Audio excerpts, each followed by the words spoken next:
The woman they tried to bury is about to walk into a room full of people who destroyed her.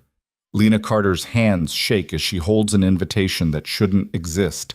A summons from Adrian Vale, the man whose empire she exposed, the man who watched her fall and did nothing. Tonight, she'll face the people who crushed her career, stole her credibility, and made her disappear. They think she's broken. They think she'll cower. But Lena didn't survive 3 years of invisibility just to play it safe now. This is a story about a woman who refuses to stay buried. Stay until the end. Hit that like button. Drop a comment with your city so I can see how far this story travels. The invitation arrived on a Tuesday. Lena Carter stared at the heavy cardstock, cream-colored with gold embossing so precise it caught the afternoon light slanting through her apartment window. Her name, Ms. Lena Carter, written in calligraphy that probably cost more than her monthly rent. She should have thrown it away immediately. Instead, she set it on her kitchen counter and spent the next 48 hours pretending it didn't exist while simultaneously being unable to think about anything else. "You're not actually considering this," Marissa said, perched on Lena's worn couch with a glass of wine that was definitely too expensive for a Wednesday evening. "Tell me you're not actually considering this." Lena didn't answer. She was standing at her window, looking out at the city skyline, a view she'd once had from the 42nd floor of the Garrison Financial Building, back when her office had floor-to-ceiling windows and her opinion had mattered.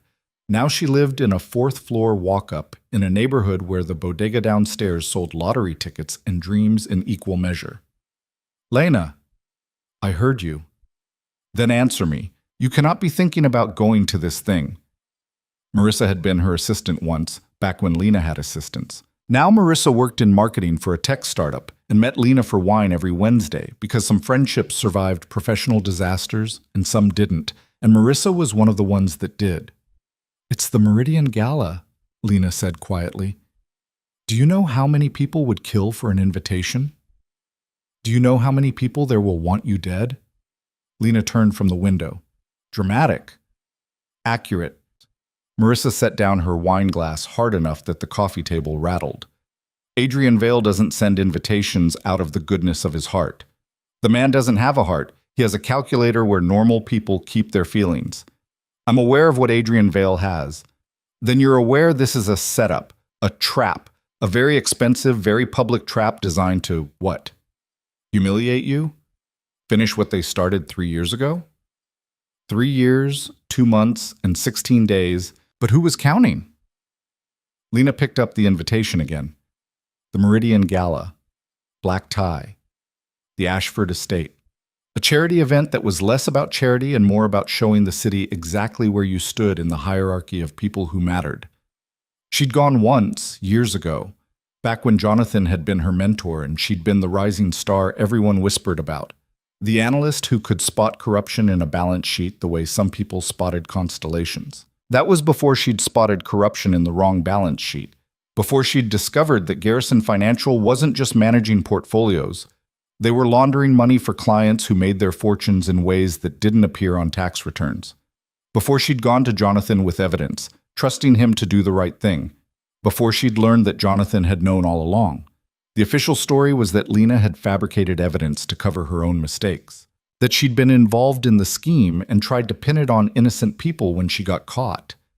The unofficial story, the one that circulated in whispers and knowing glances, was worse. That she was unstable, vindictive, a woman who couldn't handle the pressure and lashed out at the people trying to help her. Neither story was true, but truth had turned out to be negotiable when you were 28 and fighting against men with 40 years of credibility and unlimited resources. She'd lost everything. Her job.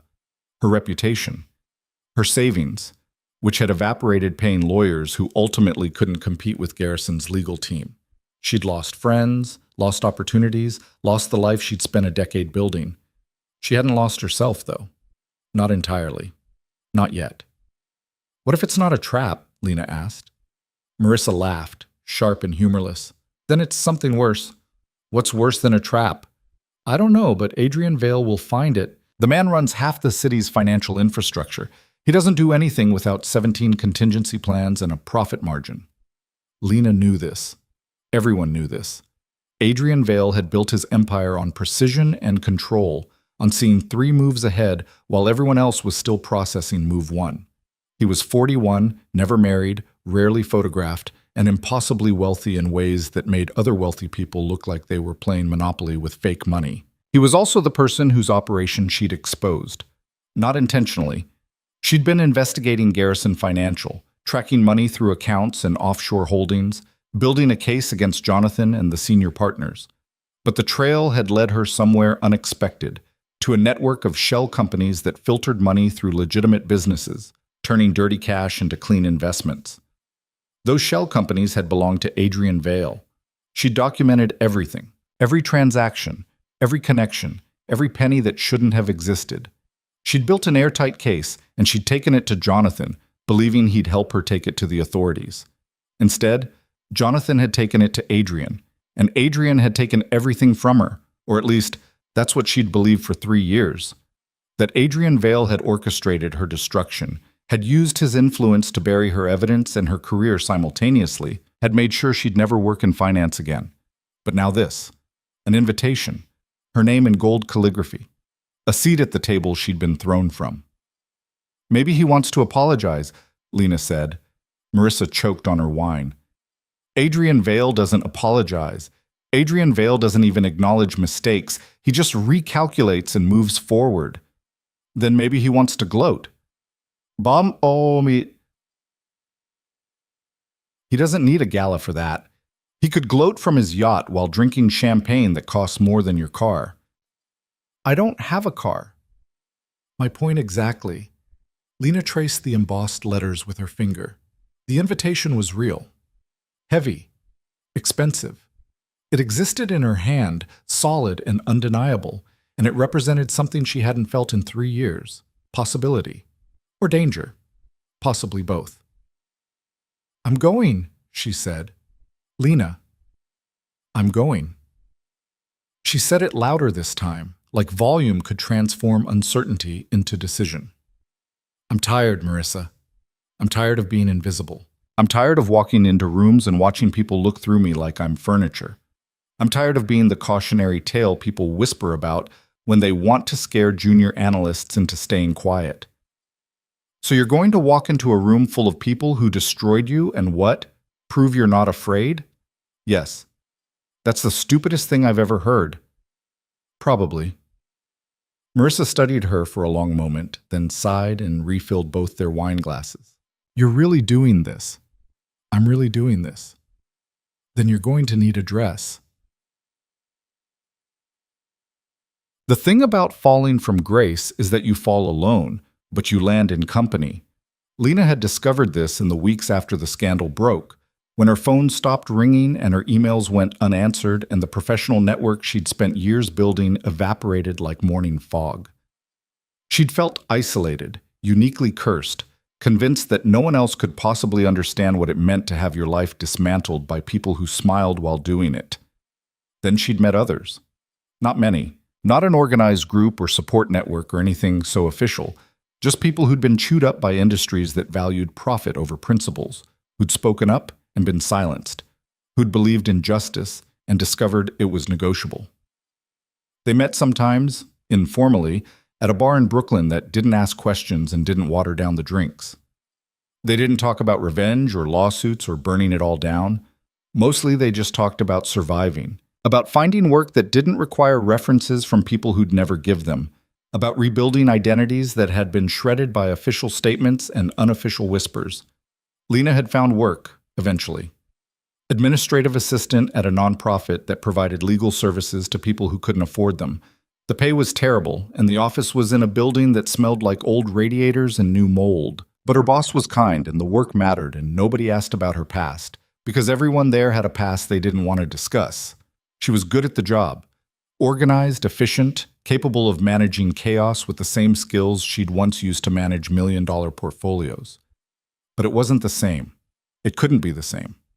She'd gone from analyzing financial empires to filing intake forms and answering phones, from shaping economic policy recommendations to scheduling appointments and ordering office supplies. It was honest work, important work. It also made her want to scream sometimes. "You're thinking too loud," Marcus said, sliding into the booth across from her. It was Friday night, 2 days before the gala, and Lena was at the Brooklyn bar with the people who understood. Marcus had been a journalist once, investigating pharmaceutical companies that falsified drug trials. Now he drove for a rideshare company and wrote articles for blogs that paid in exposure instead of money. "I got invited to something," Lena said. "Something good, or something that will destroy what's left of your sanity. Unclear." She told him about the invitation, about Adrian Vale and the Meridian Gala, and the 3 years of silence that made this sudden contact feel like a message she couldn't decode. Marcus listened, ordered another beer, and finally said, "You think it's a setup." "Marissa thinks it's a setup." "Marissa's smart. What do you think?" Lena turned her glass in slow circles, watching condensation make rings on the wooden table. "I think I don't know what Adrian Vale wants. I think he's spent 3 years pretending I don't exist, and now suddenly I'm worth an invitation to the city's most exclusive event. I think it doesn't make sense. Maybe that's the point, keep you off balance. Or maybe—" She stopped, uncertain how to finish the thought. Maybe what? Maybe he wants to make amends. Marcus didn't laugh like Marissa had. He just looked at her with the kind of patient sadness that came from having your own illusions destroyed. "Men like Adrian Vale don't make amends, Lena. They make calculations. Every decision serves a purpose, and the purpose is always their benefit." "You sound cynical." "I sound experienced." He drained his beer. "But you're going anyway, aren't you?" "I'm going anyway." "Why?" It was the question she'd been asking herself for 2 days, the one that kept her awake at night, staring at her ceiling and wondering if she was brave or just stupid. "Because I'm tired of being erased," she said finally.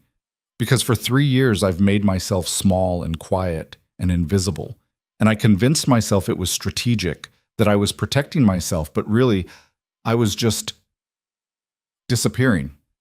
And maybe this is a trap. Maybe Adrian Vale wants to humiliate me in front of everyone who already thinks I'm a liar and a fraud.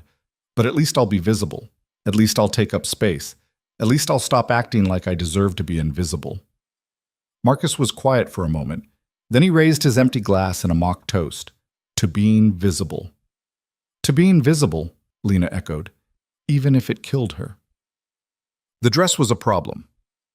Lena owned exactly 2 dresses suitable for professional events, both purchased during her previous life when networking dinners and client presentations required wardrobes that projected competence and confidence. Neither was appropriate for the Meridian Gala, where black tie meant designer gowns and jewelry that cost more than most people's annual salaries. "You could rent something," Marissa suggested, scrolling through her phone. "There are services that do high-end rentals for events like this." They were in Lena's apartment again, the day before the gala, surrounded by clothing that had been rejected for various reasons. Too casual, too dated, too obviously cheap, too everything. "I can't afford to rent a designer dress." "You can't afford not to. You show up in something from a department store clearance rack, and they'll smell blood in the water." Lena sat on her bed, surrounded by inadequate clothing and mounting anxiety. "This is a mistake. I should never have decided to do this." "Too late now. You already RSVP'd." She had, in fact, RSVP'd. She'd mailed back the response card with her name written carefully, formally, a tiny rebellion against 3 years of making herself forgettable. "I don't even know what I'm trying to prove," Lena said. "That I still exist? That they didn't break me? That I'm not afraid of Adrian Vale? All of the above?" Marissa set down her phone. "Look, you want my honest opinion? Not particularly. I think this is either the bravest thing you've ever done or the dumbest, and I genuinely can't tell which. But you've already made the decision, so now the only question is whether you're going to show up looking like you belong there or looking like you're apologizing for existing. I don't apologize for existing. Then prove it. Rent the damn dress." Lena rented the damn dress. It was emerald green silk, with a neckline that was elegant without being conservative, and a fit that suggested she had more confidence than she actually possessed. It cost more to rent for one night than she normally spent on clothing in 6 months, but when she tried it on in her apartment the evening before the gala, she understood why people paid for things like this. The dress didn't just fit, it transformed. "Holy hell," Marissa said from the doorway. Lena turned from the mirror, suddenly self-conscious. It's too much. It's perfect. You look like someone who could buy and sell everyone in that room. I can't even buy and sell my own groceries half the time. They don't know that. Marissa circled her slowly, adjusting the fabric, considering angles. You look like the woman you used to be. The one who walked into board meetings and made senior partners nervous. Lena looked at her reflection again. The dress was beautiful, but more than that, it was armor. It said things her voice couldn't, that she belonged, that she mattered, that she refused to be diminished. I'm terrified, she admitted quietly. Good. Fear means you're paying attention. Marissa squeezed her shoulder. Just remember, you survived 3 years of hell. You survived unemployment and reputation destruction and financial collapse. You survived all of it, and you're still here. One gala can't break you. Lena wanted to believe that. She wanted to believe that walking into the Ashford estate wouldn't undo every fragile piece of stability she'd rebuilt. She wanted to believe she could face the people who destroyed her career and maintain her composure, her dignity, her sense of self. But belief required certainty, and Lena hadn't felt certain about anything in 3 years. What if I see Jonathan? She asked. Marissa's expression hardened. Then you look through him like he's furniture, like he's nothing, because that's what he is.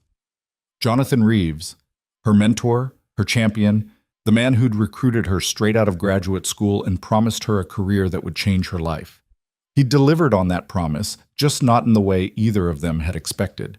He'd be at the gala. Of course he would. Senior partner at Garrison Financial, pillar of the community, generous donor to carefully selected charities. He'd be there with his wife, Christine, who was on the boards of 3 museums and chaired a foundation that funded arts education. They'd look perfect together.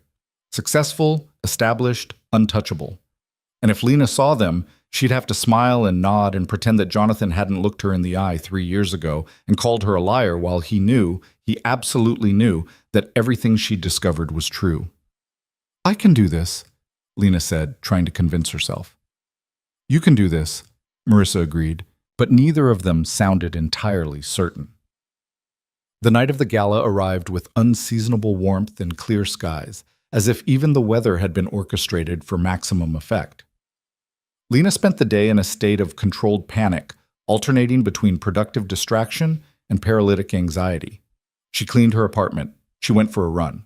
She rehearsed conversations in her head, imagining scenarios ranging from polite small talk to public confrontation. None of the rehearsals felt adequate. By 6 o'clock, she'd showered and dried her hair and applied makeup with a precision that bordered on meditation.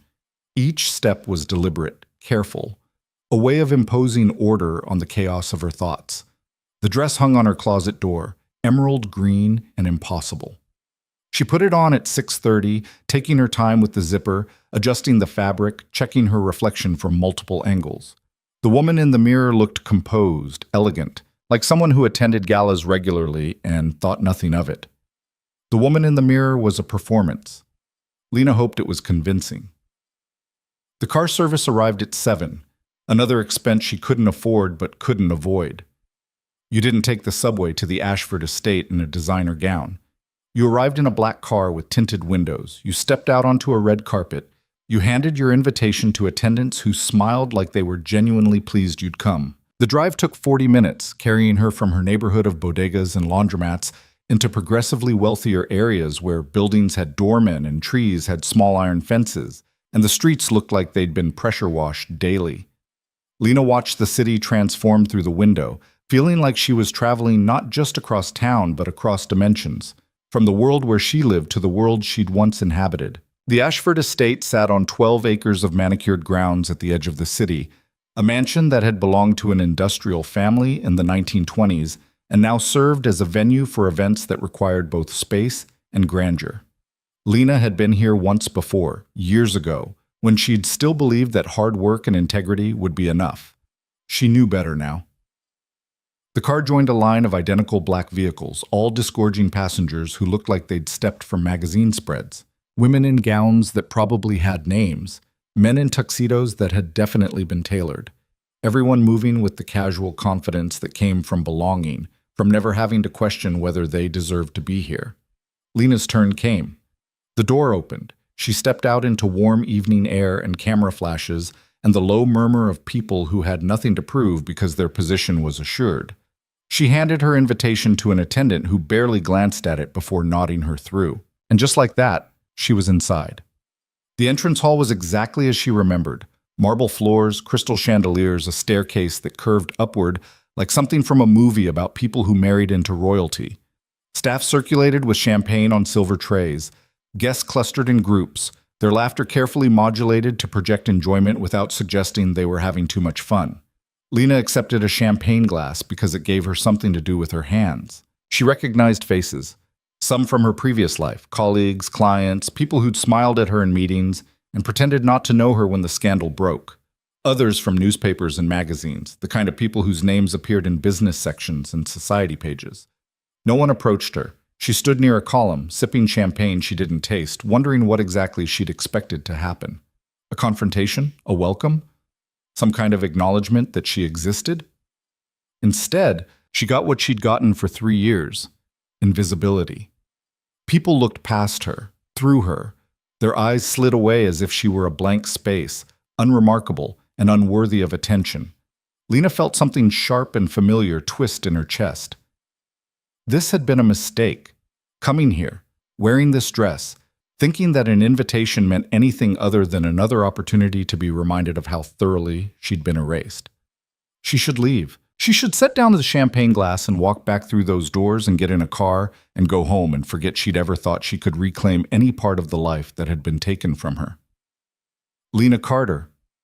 The voice came from behind her, low and precise, with the kind of British accent that suggested expensive boarding schools and generational wealth. Lena turned and found herself face to face with Adrian Vale. He was taller than she'd expected. Photographs never quite captured physical presence. 41 but looking younger, or perhaps just better preserved through whatever combination of genetics and resources kept wealthy people from aging like normal humans. Dark hair, gray eyes, a tuxedo that fit like it had been constructed around his specific measurements. He looked at her the way someone might look at an equation they were solving: analytical, focused, devoid of obvious emotion. "Mr. Vale," Lena said, managing to keep her voice steady, "you came." He sounded neither surprised nor pleased, just stating a fact. "I was invited." "You were." He studied her with that same analytical gaze, and Lena had the uncomfortable sensation of being assessed, her value calculated according to metrics she couldn't identify. "I wasn't certain you would accept." "I wasn't certain I would either." Something that might have been amusement flickered across his expression, there and gone too quickly to identify. "Would you walk with me? There's something I'd like to discuss." It wasn't really a question. Lena glanced around the entrance hall, at all the people who weren't looking at her, at the exit that suddenly seemed very far away. "All right," she said. Adrian nodded once, then turned and began walking deeper into the estate. Lena followed, acutely aware of eyes tracking their movement now, because Adrian Vale didn't walk anywhere without people noticing, didn't speak to anyone without it meaning something. He led her through the main ballroom where tables were set for dinner, through a corridor lined with artwork that probably belonged in museums, out onto a terrace that overlooked gardens lit with carefully placed lights that made the whole scene look like someone's fantasy of wealth. They were alone out here, the party noise muted behind closed doors. Adrian stood at the terrace railing looking out at the gardens. Lena stood beside him, waiting, her heart beating faster than it should. 3 years ago, Adrian said finally, "you discovered something you weren't supposed to discover." Lena's hands tightened on her champagne glass. "I discovered that you were laundering money through shell companies. You discovered that I was managing legitimate business interests for clients who valued privacy. Your clients were criminals." "My clients were people with complicated financial situations who required specialized services." He turned to look at her. "But you're not wrong. Some of them had acquired their wealth through means that wouldn't survive regulatory scrutiny. And you knew that. I knew that." The admission hung between them, stark and undeniable. "So you destroyed my career to protect them," Lena said. "No." Adrian's voice was quiet but firm. "I destroyed your career to protect my business. The clients were secondary.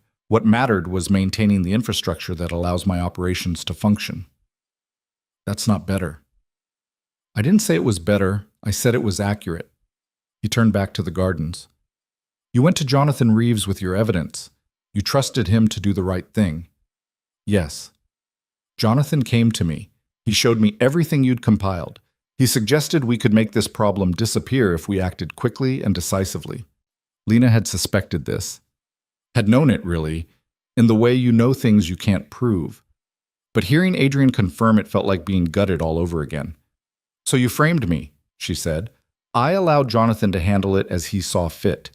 He chose to redirect blame in your direction, to suggest you were fabricating evidence to cover your own involvement in irregular activities. I provided resources to support that narrative.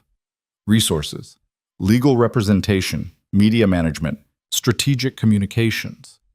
Jonathan was thorough, I'll give him that. By the time he was finished, your credibility was demolished and the investigation into my operations had been quietly closed due to lack of reliable evidence. Lena's vision blurred at the edges. She set down her champagne glass on the terrace railing, afraid she might shatter it otherwise. Why are you telling me this? Her voice came out rough. Because you deserve to know the truth. I knew the truth. I lived the truth. I spent 3 years being destroyed by the truth. You knew what happened. You didn't know why. Adrian finally turned to face her fully. Jonathan Reeves wasn't protecting me, Lena. He was protecting himself. The irregularities you discovered at Garrison Financial, the money laundering, the offshore accounts, the falsified records, those weren't just client activities. Jonathan had been skimming from those accounts for years. Millions of dollars, carefully extracted and hidden in ways that made it look like normal operational expenses. Lena stared at him. What?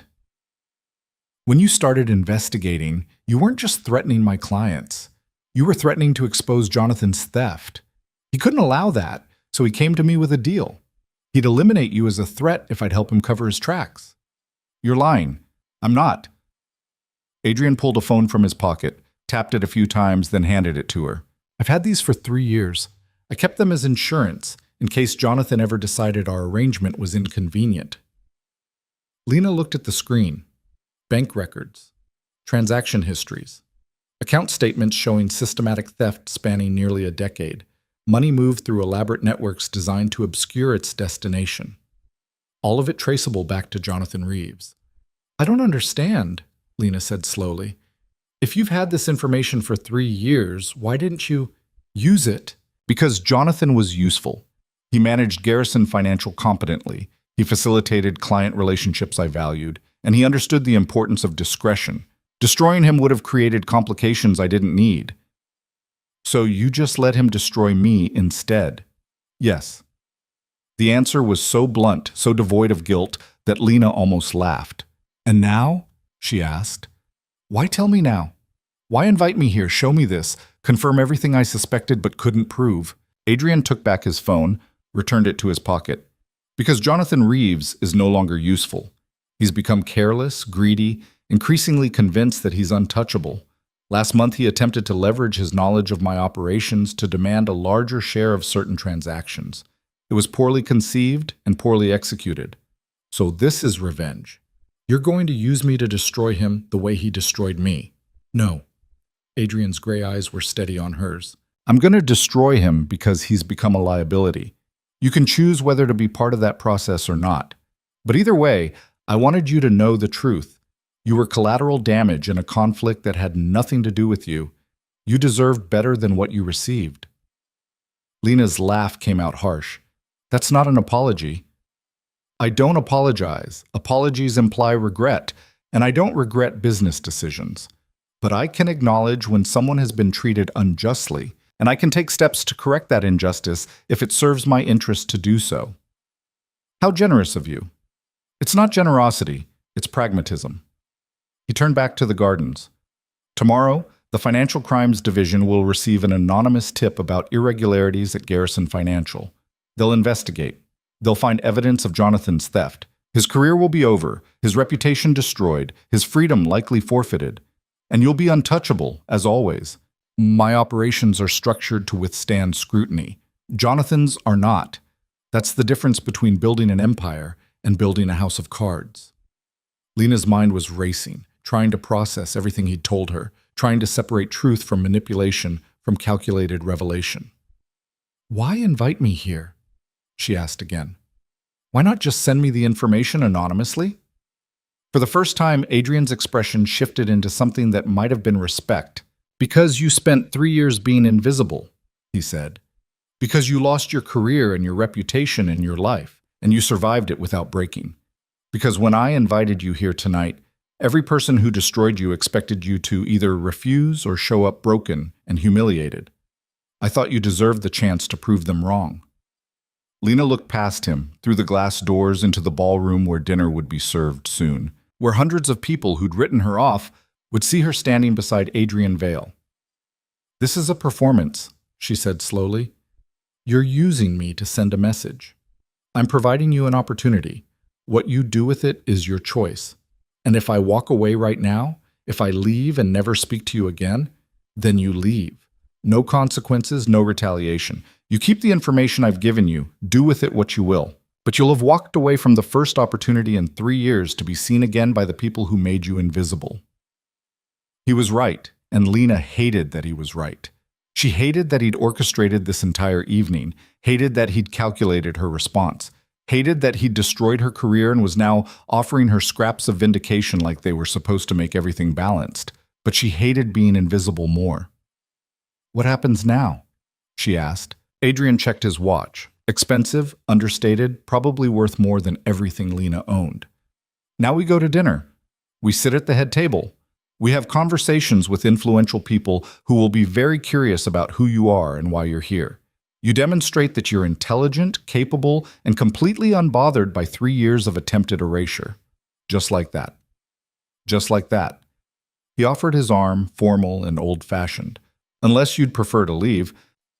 Lena looked at his offered arm, looked at the ballroom beyond the glass doors, looked at the future that branched before her, one path leading back to invisibility, safety, the small life she'd built from ruins, the other leading into uncertainty, risk, the possibility of being seen again. She'd spent 3 years being careful, 3 years being small, 3 years surviving. Maybe it was time to do more than survive. Lena placed her hand on Adrian's arm. "Let's go to dinner," she said, and together they walked back into a room full of people who'd tried to bury her. Time to show them what growing from graves looked like. The ballroom had filled during their absence, transformed from an elegant space into a living exhibit of wealth and influence. Every table held 8 people who mattered, or who wanted people to think they mattered, or who'd paid enough to charity to earn a seat among those who did. Lena felt the shift the moment they entered.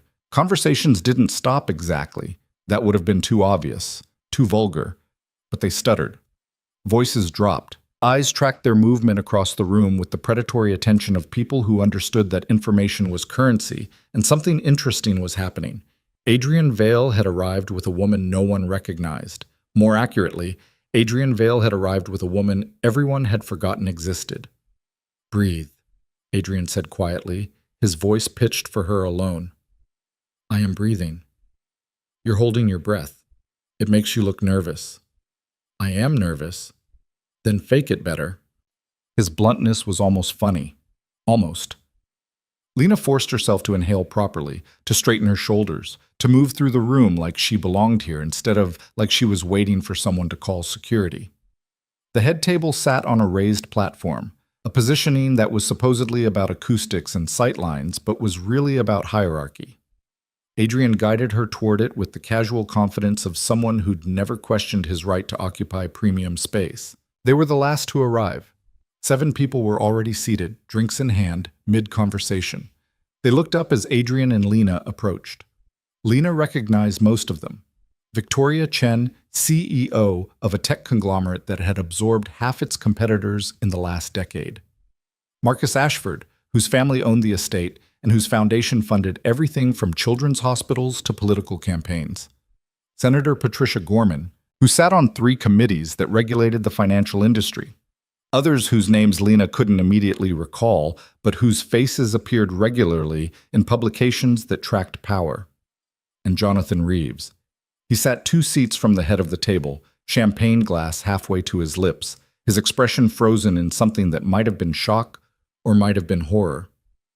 His wife Christine sat beside him, looking exactly as Lena remembered, perfectly styled, perfectly composed, perfectly calibrated to be the ideal partner for a man who needed perfection as proof of his success.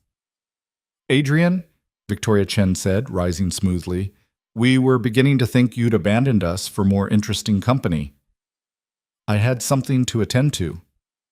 Adrian pulled out a chair for Lena, the one directly beside his at the head of the table, then took his own seat. "Everyone, this is Lena Carter. Lena, this is everyone." It wasn't an introduction so much as a statement, delivered with the expectation that no further explanation was required. Lena sat, acutely aware of Jonathan's eyes on her, of Christine's neutral smile, of the calculating gazes trying to place her in whatever mental database they maintained of people worth knowing. "Carter?" Marcus Ashford said slowly, like he was testing the name. "That's familiar."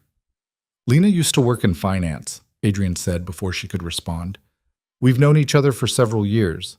It was technically true and completely misleading, which Lena supposed was the point. "Finance." Victoria Chen's eyes sharpened. "Which firm?" "Garrison Financial," Lena said, because there was no point pretending otherwise. "I left a few years ago." "Left." Jonathan's voice was tight. That's one way to describe it. The table went very quiet. Adrian picked up his wine glass, examining the contents with apparent fascination. "Jonathan, I don't believe we've discussed your recent activities. How is business at Garrison?" It was a deflection, smooth and deliberate, but Jonathan didn't take the escape route. "Business is excellent," he said, his eyes still on Lena. "Though I'm surprised to see you here. I'd heard you were working in the nonprofit sector now." The implication was clear. Working in nonprofits was what happened to people who couldn't hack real careers. "I am," Lena said evenly. "We provide legal services to people who can't afford representation." How noble. Christine's smile hadn't wavered. "Though it must be quite a change from your previous work." "It is, but I find it more fulfilling than enabling money laundering." She said it pleasantly, conversationally, like she was discussing the weather. Christine's smile finally cracked. Jonathan's face went red. The rest of the table suddenly found their wine glasses fascinating. "Lena," Adrian said, his tone carrying a hint of warning that might have been real or might have been performance. "Perhaps we should keep dinner conversation light." "Of course." Lena picked up her own wine glass. "Apologies. I sometimes forget that polite society prefers not to acknowledge uncomfortable truths." Victoria Chen laughed, a sharp, genuine sound that broke the tension. "I like her." "Adrian, where have you been hiding her?" "I haven't been hiding her. She's been rebuilding after being treated abominably by people who should have known better." And there it was. The statement that made everything clear to everyone at the table. Adrian Vale had chosen a side, and it wasn't Jonathan Reeves's side.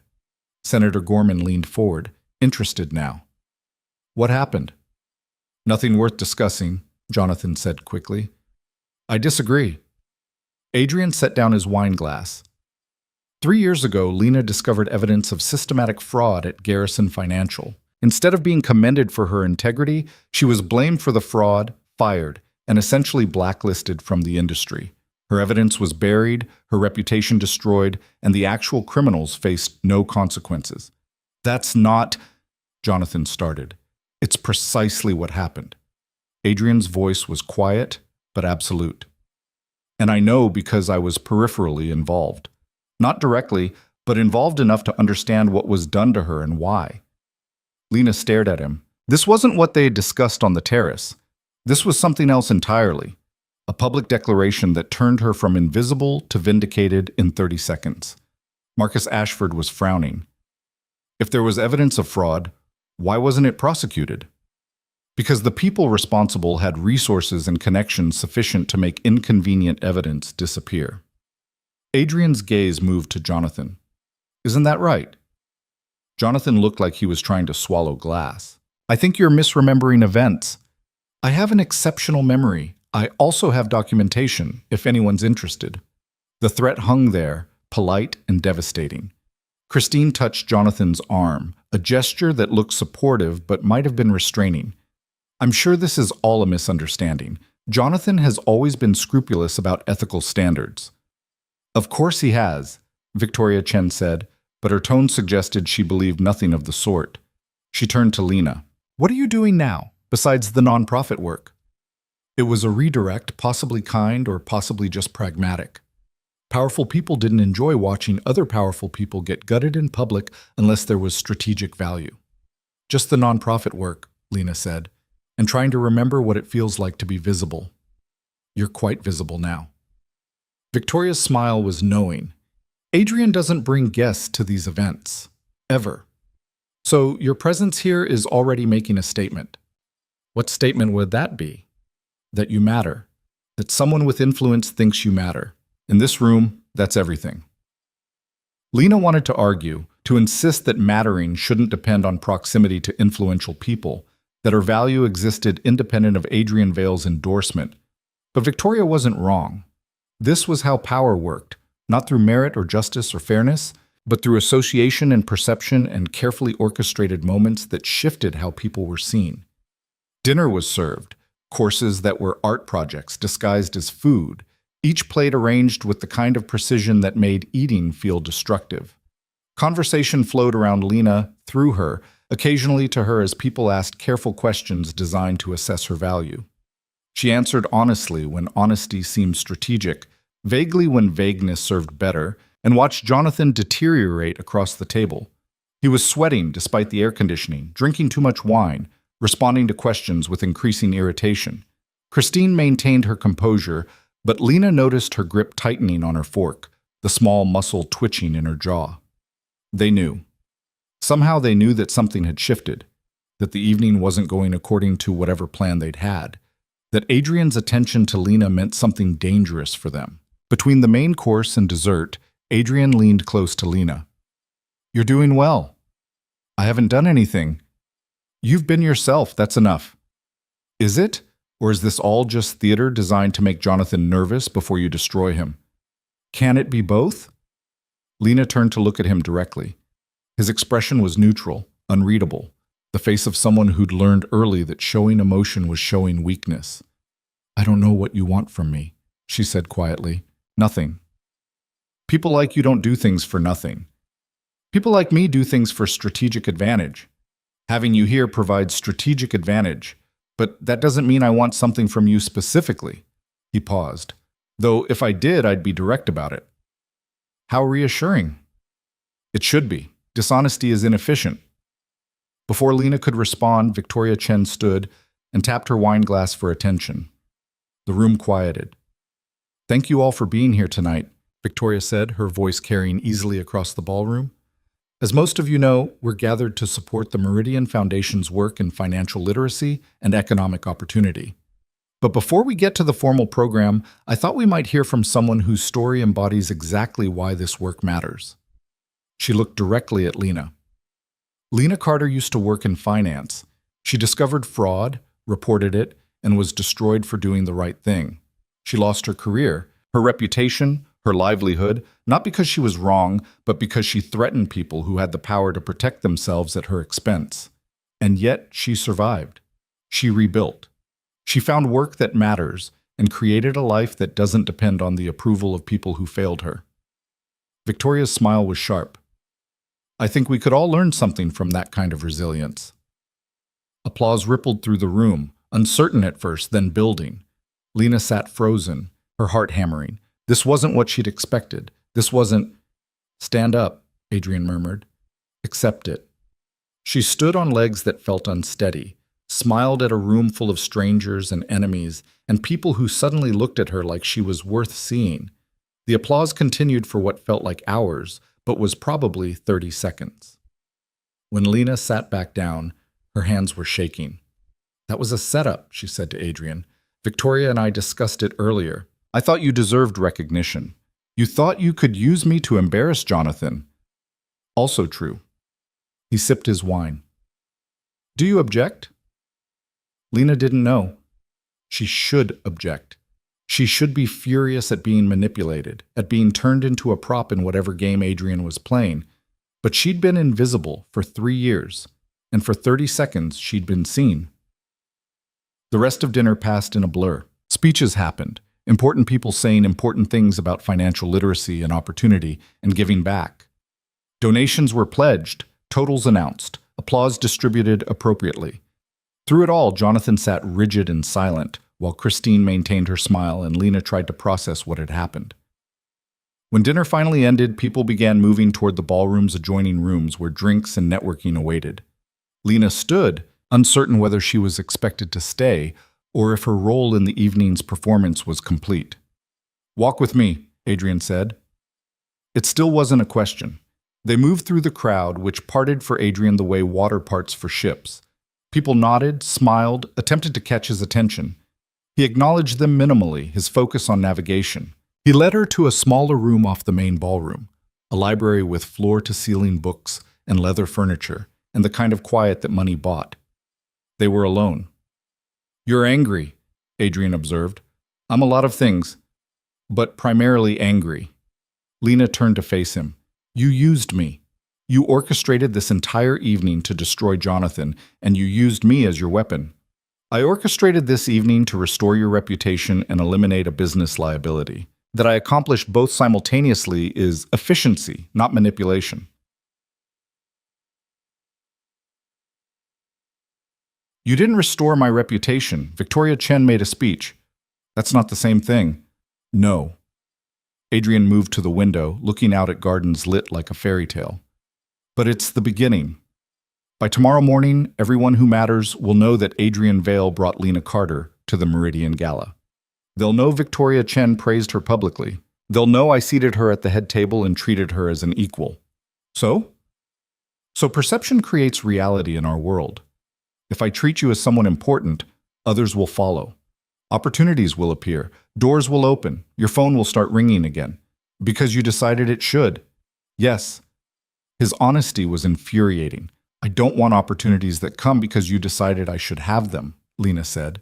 "I want opportunities I earn.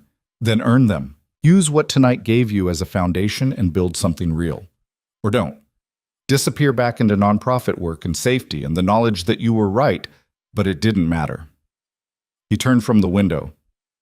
"I don't care which you choose, but at least now you have a choice." "Why do you care at all? You destroyed my career, you admitted it on the terrace." "I allowed your career to be destroyed as collateral damage in a business decision. That was pragmatic but regrettable. Now circumstances have changed, and restoring you serves my interests while also addressing that regret. Everyone benefits. Except Jonathan. Jonathan is a thief and a liar who's been stealing from his own firm for a decade. He deserves what's coming." Lena couldn't argue with that. She wanted to maintain moral high ground, wanted to insist that revenge was beneath her. But Jonathan had looked her in the eye 3 years ago and called her a fabricator while destroying her life to cover his own crimes. He deserved what was coming. "What happens now?" she asked. "Now you decide who you want to be. The woman who survived or the woman who thrives." That's not an answer. It's the only answer that matters. Adrian checked his watch again. "I need to make appearances.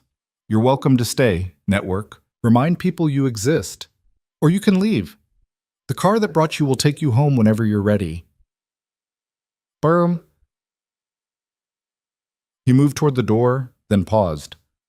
"For what it's worth, you were impressive tonight. Not everyone could walk into a room full of people who destroyed them and maintain composure. I almost threw up twice. But you didn't. That's what counts." Then he was gone, leaving Lena alone in the library with leather-bound books and too many thoughts. She could leave. Should leave. Go home, process everything that had happened, try to separate truth from manipulation from opportunity. But the ballroom was still full of people. Important people. People who might remember her now, who might see her as something other than a cautionary tale.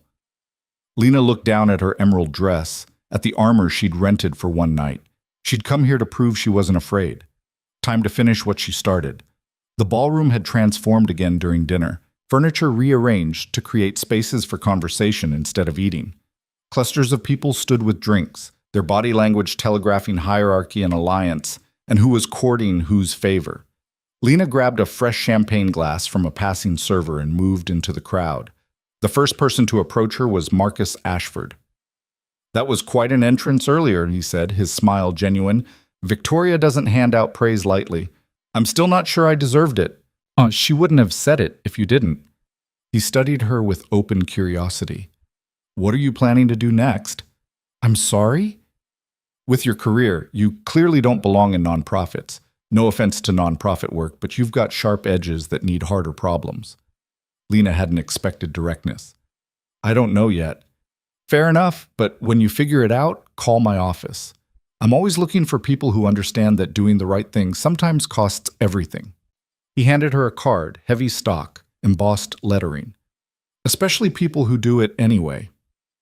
He drifted away before Lena could respond, leaving her holding his card and wondering if the evening was real or if she'd wake up tomorrow and discover it had all been an elaborate hallucination. More people approached. Some she recognized, some she didn't. They asked careful questions, offered careful compliments, sized her up with the practiced efficiency of people who made snap judgments for a living.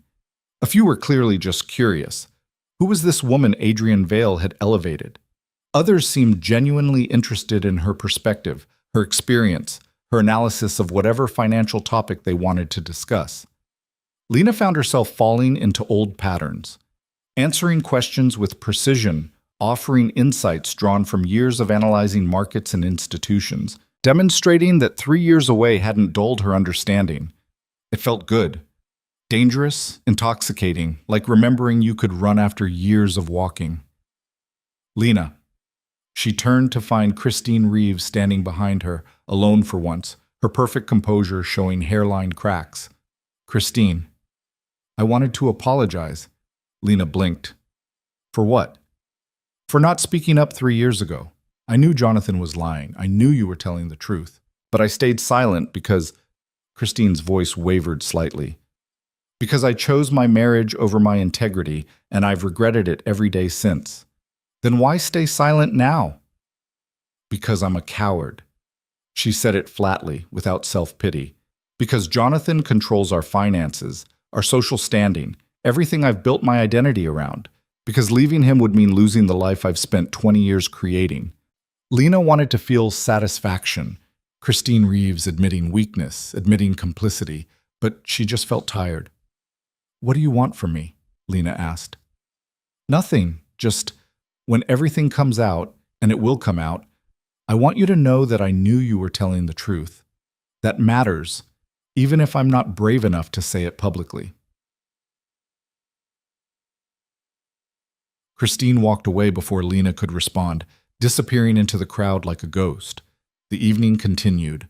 More conversations, more networking, more careful dance of people assessing each other's value. Lena's feet hurt, and her face ached from smiling, but she stayed.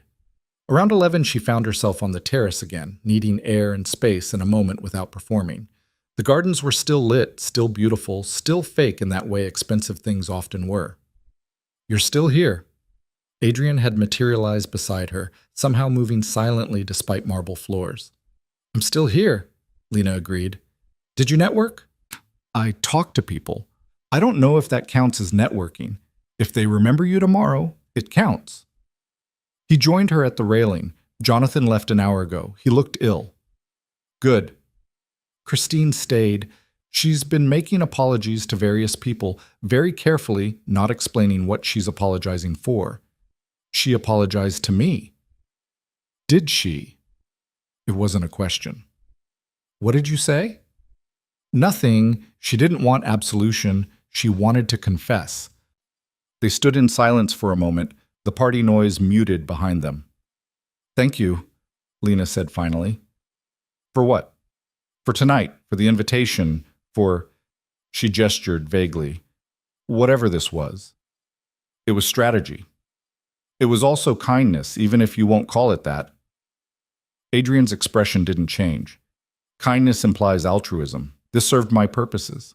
"Can it be both?" Lena echoed his earlier words back at him. Something that might have been a smile touched his mouth, there and gone. "Perhaps." "What happens tomorrow?" Tomorrow, the Financial Crimes Division receives their anonymous tip.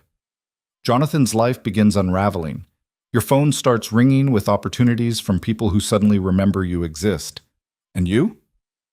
I continue running my empire, secure in the knowledge that one liability has been eliminated and one asset has been restored.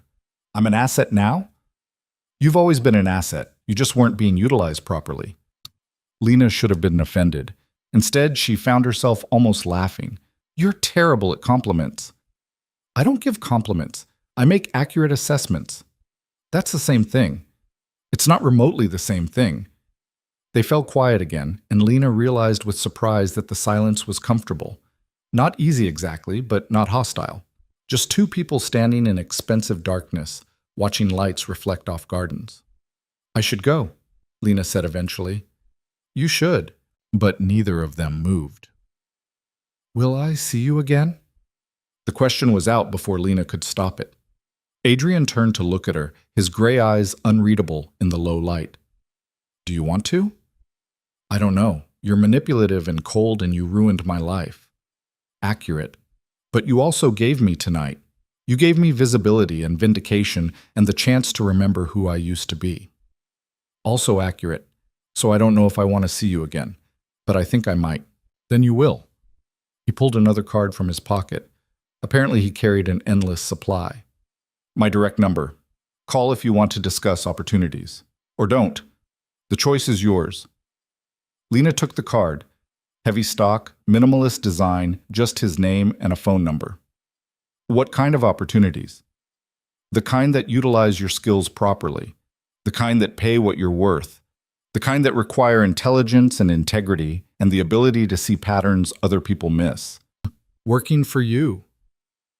Working with me. There's a difference. Is there? You'll find out if you call. Adrian nodded once, formal and final, then walked back into the ballroom.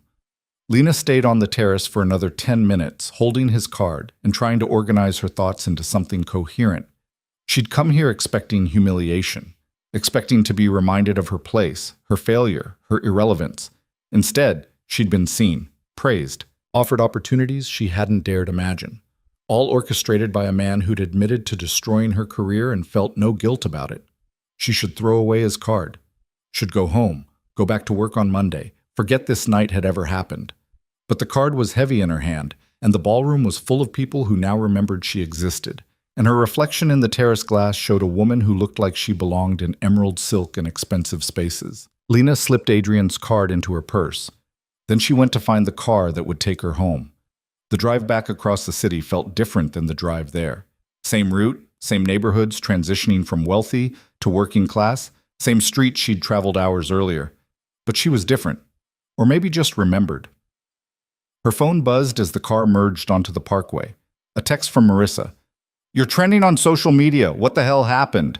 Lena opened Twitter. Her name was there, attached to photos from the gala, attached to Victoria Chen's speech, attached to speculation about her relationship with Adrian Vale. The comments were vicious and supportive in equal measure, people defending her, attacking her, theorizing about her, reducing her to hashtags and hot takes. She was visible again. Whether that was victory or disaster remained to be seen.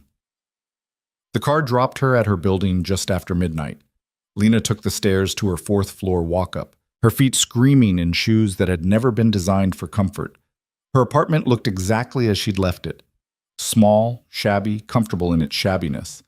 The invitation was still on her kitchen counter where she'd left it days ago. Lena picked it up, looked at the gold embossing one last time, then dropped it in the recycling bin. She didn't need the invitation anymore. She had Adrian's card, Marcus Ashford's card, address she needed to return tomorrow. A phone that would probably start ringing soon with opportunities or threats or both. She had visibility. Now she just had to figure out what to do with it. Lena woke Monday morning to 47 missed calls. She lay in bed staring at her phone screen, watching notifications multiply like rabbits. Voicemails, texts, emails from addresses she didn't recognize. LinkedIn requests from people whose profiles showed titles like Senior Vice President and Managing Director, and words that meant power. Her hands shook as she scrolled through them. Some were congratulatory, others curious, a few openly hostile. One email had the subject line, "You don't belong," and Lena deleted it without reading further. Another offered her a consulting position with a salary that made her monthly nonprofit paycheck look like lunch money. She got out of bed, made coffee with hands that wouldn't steady, and tried to remember how to breathe properly. The apartment felt smaller than it had on Friday. Or maybe she felt bigger.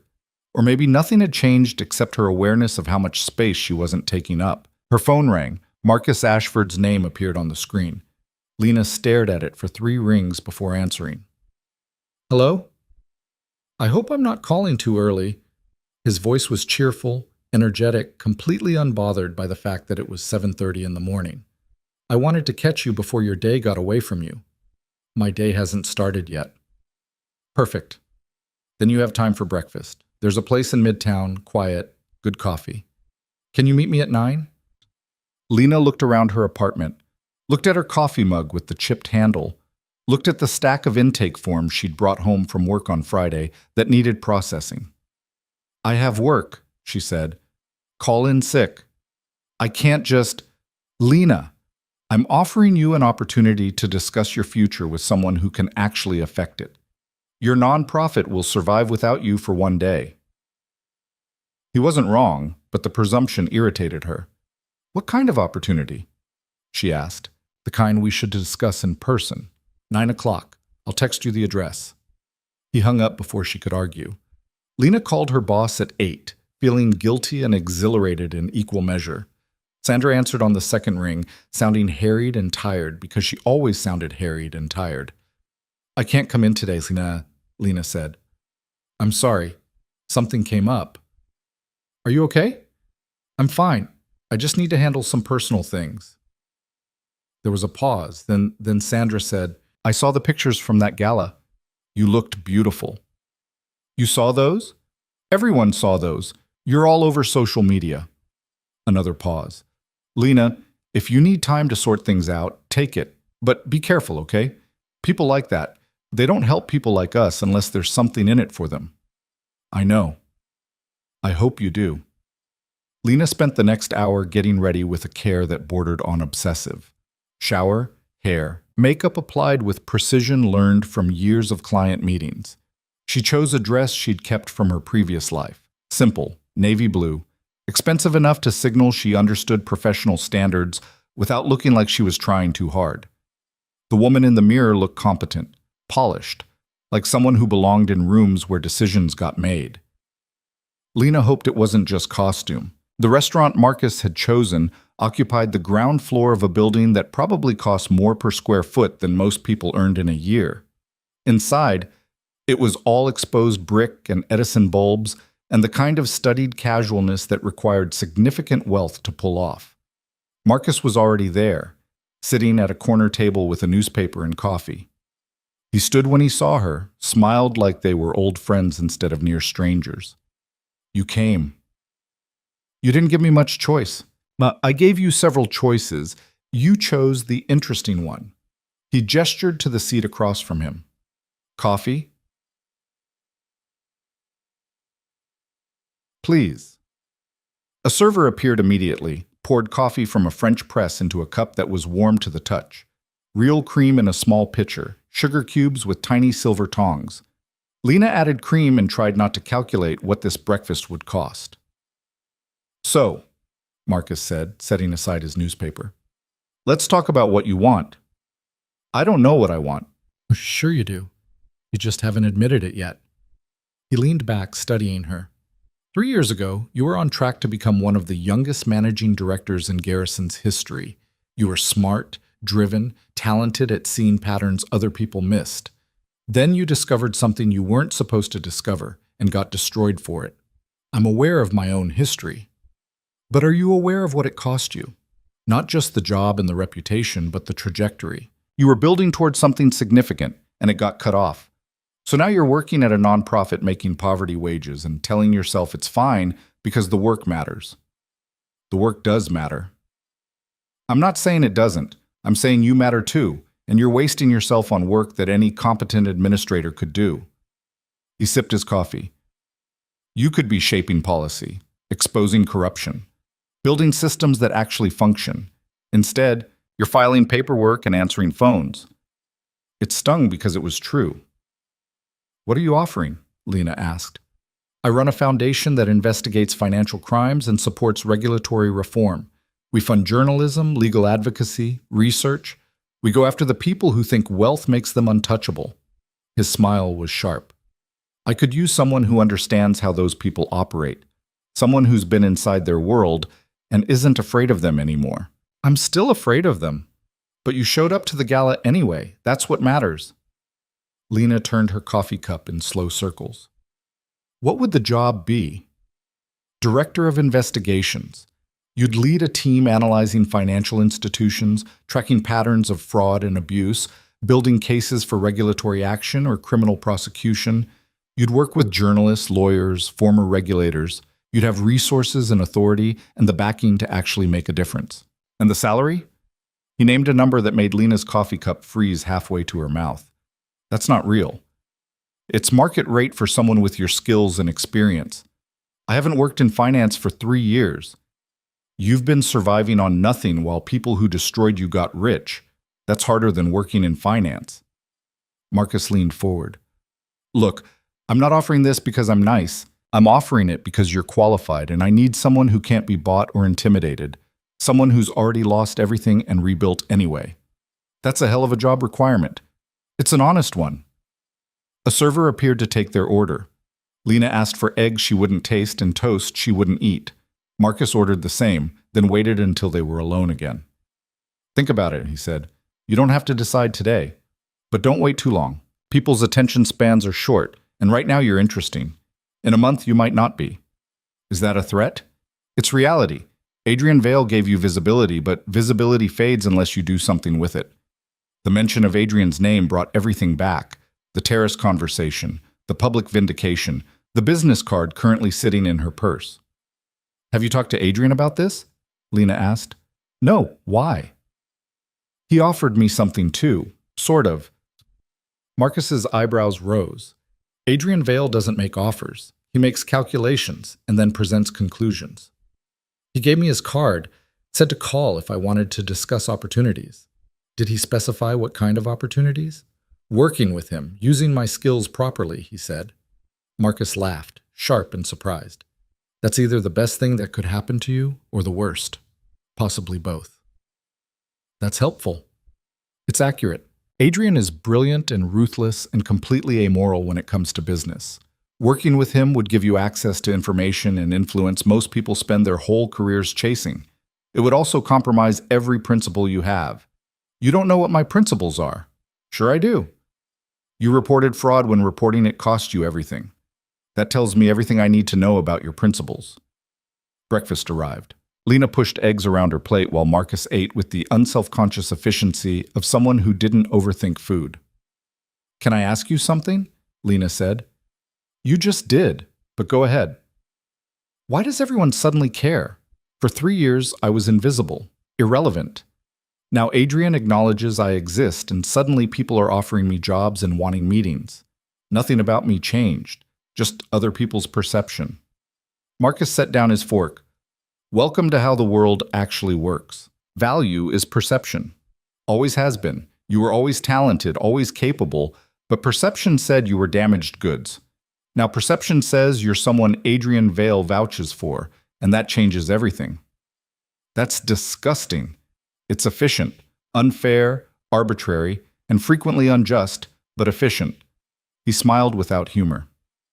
The question is whether you're going to be disgusted from a position of poverty and irrelevance, or whether you're going to use the system while working to change it. Those aren't the only options. Name another. Lena couldn't. They finished breakfast discussing logistics, how long she'd need to give notice at the nonprofit, when she could start, what the onboarding process looked like. Marcus made it sound inevitable, like her acceptance was a foregone conclusion. Maybe it was. When they stood to leave, Marcus handed her a folder. Background on the foundation, our current projects, organizational structure, budget information. Read it, think about it, call me by Friday.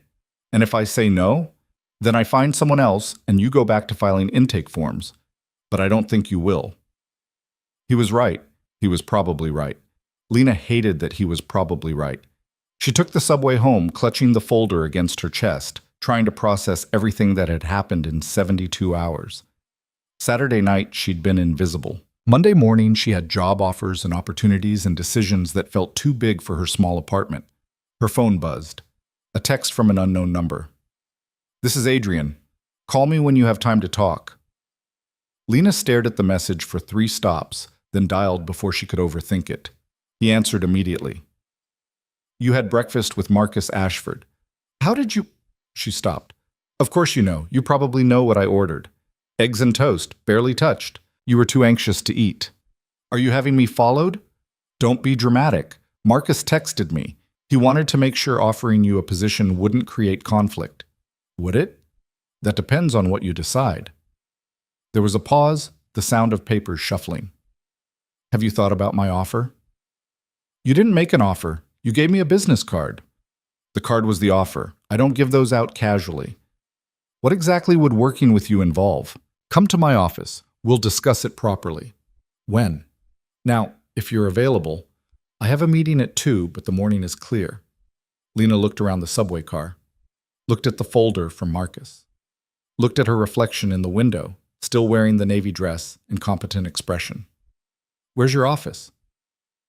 He gave her an address in Lower Manhattan, a building she recognized from financial news coverage. "I'll have security expecting you. Ask for me at the desk." "Adrian." "Yes?"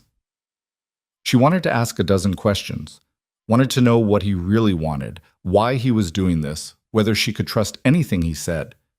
Instead, she asked, "Should I be afraid of you?"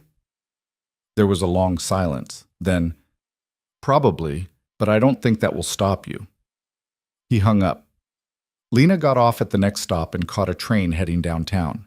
Adrian's building was steel and glass, aggressively modern, the kind of architecture that announced wealth through minimalism. The lobby was 3 stories tall with marble floors and abstract art that probably cost more than Lena's entire education. She gave her name to security.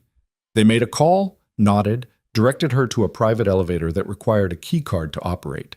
The elevator opened directly into Adrian's offices on the 49th floor. The space was open, flooded with light from floor-to-ceiling windows that offered views of the harbor and the city sprawling endlessly. Minimal furniture, all clean lines and expensive materials. No clutter, no personal items, no indication that humans actually worked here. A woman in her 30s appeared from somewhere, perfectly composed. "Miss Carter, Mr. Vale is expecting you. Please follow me." They walked through the space to a corner office that was somehow even more austere than the rest. Adrian sat behind a desk that was just a sheet of glass suspended on steel supports, working on a laptop, looking exactly as he had at the gala except wearing a suit instead of a tuxedo.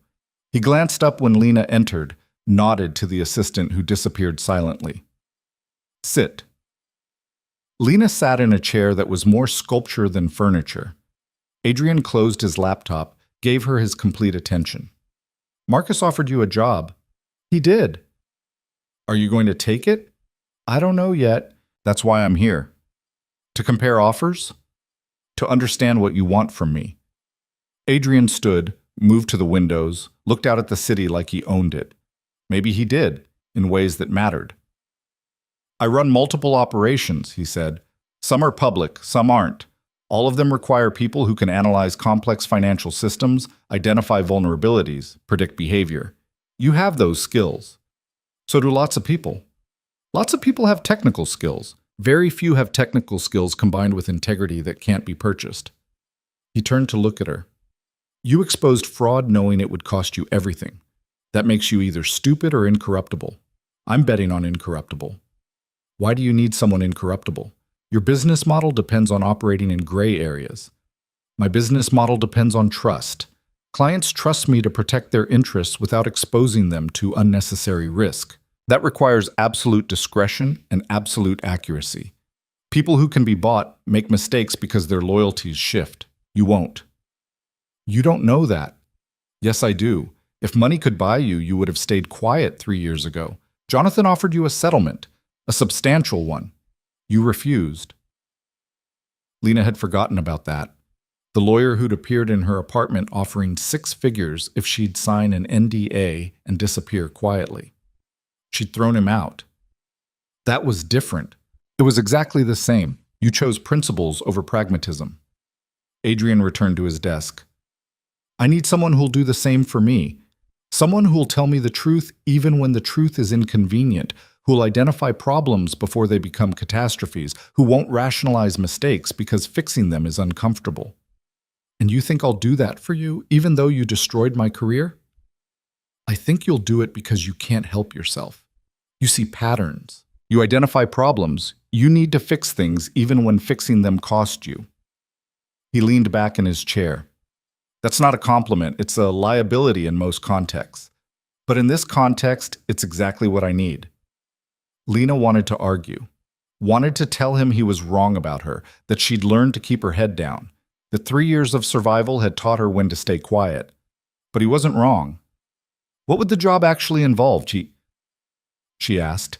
Analysis of financial institutions and transactions, risk assessment, due diligence on potential clients and partners, identifying regulatory exposure. He pulled a folder from his desk drawer, slid it across the glass surface. This is a sample project. Client wants to acquire a company. I need to know if the company's financials are legitimate or if they're hiding problems. Lena opened the folder. Balance sheets, transaction histories, corporate structures, the kind of documents she used to analyze daily. Her fingers itched to start working. How long do I have? She asked. For what? To analyze this. Adrian smiled, small and knowing. Take it with you. Bring me your assessment by Friday. If it's good, we'll discuss terms. You're testing me. I'm providing an opportunity for you to demonstrate value. That's how business works. Lena closed the folder, held it against her chest. What if I take this to Marcus instead? Use it to show him I can handle his investigation work? Then you'd be smarter than I thought, but you won't. Why not? Because Marcus's job is about punishing people who've already committed crimes. My job is about preventing crimes from happening in the first place. You're more interested in prevention than punishment. You don't know what I'm interested in, don't I? Adrian's gray eyes were steady on hers. You reported fraud because you wanted to stop it, not because you wanted to destroy Jonathan. His destruction was incidental. You would have been satisfied if the fraud stopped and everyone involved reformed quietly. He was right again, and Lena hated it. What's the salary? She asked. He named a number that was 50% higher than Marcus's offer. That's obscene. That's market rate for someone with your skills working in my environment. Plus, you'll need to replace 3 years of lost earnings and rebuild savings. This accelerates that process. I need to think about it. Think faster. Marcus gave you until Friday. I'm giving you until Thursday. Adrian returned his attention to his laptop, a clear dismissal. My assistant will show you out. Lena stood, still holding the folder. Why Thursday? Because Friday, you'll accept Marcus's offer, and I'll lose access to someone I want on my team. Thursday gives me time to make a counteroffer if needed. You're very confident I'll choose you. I'm very confident you'll choose what actually utilizes your abilities, and Marcus's foundation is playing defense while I'm playing offense. You're not a defensive player. The assistant appeared in the doorway as if summoned telepathically. Lena followed her back through the pristine office space, into the elevator, down to the lobby. She emerged onto the street clutching 2 folders, one from Marcus offering redemption through justice, one from Adrian offering power through pragmatism. Both men were right about her. Both men wanted something from her.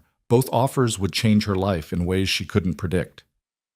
Lena walked toward the subway, her mind spinning through variables and calculations and probabilities. This was familiar territory, analyzing options, weighing risks, identifying the optimal path forward. Except she'd made optimal decisions before and they destroyed her. Maybe optimal wasn't the goal anymore. The week dissolved into a blur of analysis and insomnia. Lena went to work at the nonprofit because she'd only called in sick Monday, and disappearing entirely felt wrong. But her mind was elsewhere, cycling through Marcus's offer and Adrian's test, and the impossible choice between 2 futures. She read Marcus's folder cover to cover. The foundation was legitimate, well-funded, staffed by former regulators and prosecutors who'd gotten tired of watching criminals escape consequences. Their work mattered. It was exactly the kind of systemic change she dreamed about making, but it was reactive. Punishment after the fact, cleaning up messes instead of preventing them. She also read Adrian's sample project, unable to resist the pull of actual analysis.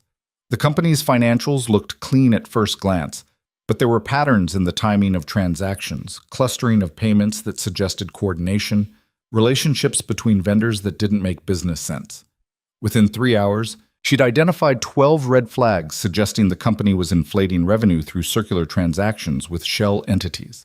She wrote it up properly, documented her findings, included recommendations for additional investigation. Then she sat in her apartment, staring at the report and trying to decide what to do with it. Marissa came over Wednesday night with wine and Chinese food and the bluntness that came from years of friendship. "You're overthinking this," she said, sprawled on Lena's couch, with low mane. "There's a lot to think about." "There's really not. Marcus is offering you a job that lets you keep your soul. Adrian is offering you a job that sells your soul for a premium price. Pick the one that lets you sleep at night." "It's not that simple." "It's exactly that simple. You just don't like the answer." Marissa pointed her fork at Lena. "You want to work for Adrian because the work is interesting and the money is good and you're still angry about what happened 3 years ago. Working for the guy who destroyed you feels like winning." But it's not winning. It's just different exploitation. Marcus might pay less, but at least you'll be fighting for something instead of fighting for someone's profit margin. Lena picked at her food. "What if fighting for something isn't enough anymore? What if I'm tired of being noble and poor and invisible?" "Then take Adrian's job. Just don't pretend it's anything other than what it is." "Which is?" "A deal with a devil who happens to have good taste in office furniture." They finished eating in silence. After Marissa left, Lena pulled out both folders again, spreading documents across her coffee table like tarot cards. Marcus's offer, purpose, principles, doing work that mattered.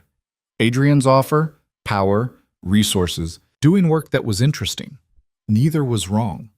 Neither was entirely right. Thursday morning arrived too fast. Lena woke before her alarm, showered, dressed in the navy dress again because it was the only thing that felt appropriate for whatever this day would become. She called Adrian at 9. "I finished the analysis," she said when he answered. "And?"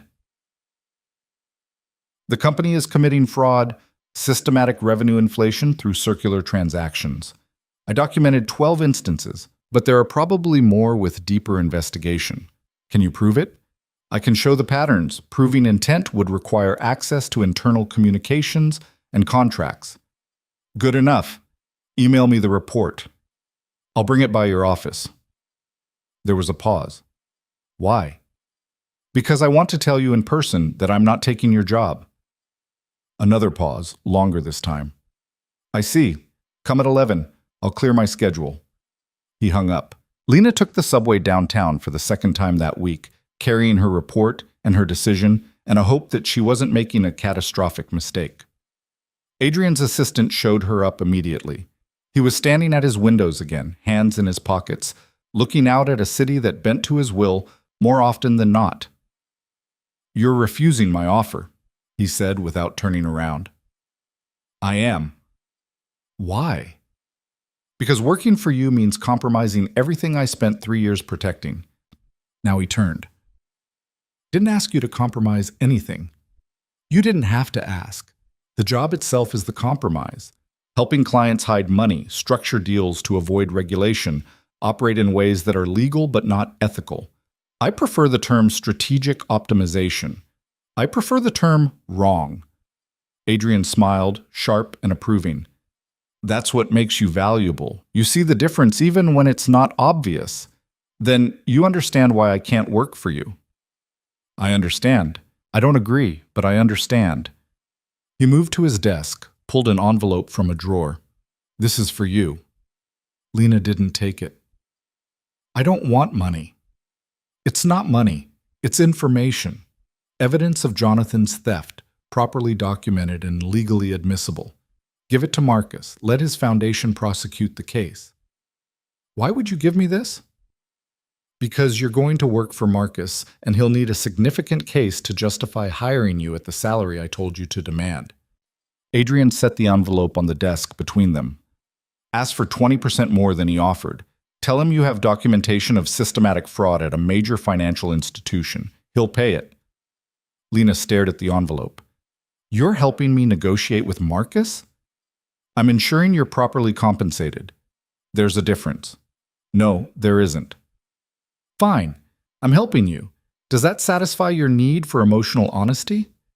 Despite everything, Lena almost laughed. You're very strange. I'm very efficient. I wanted you on my team. You're choosing differently.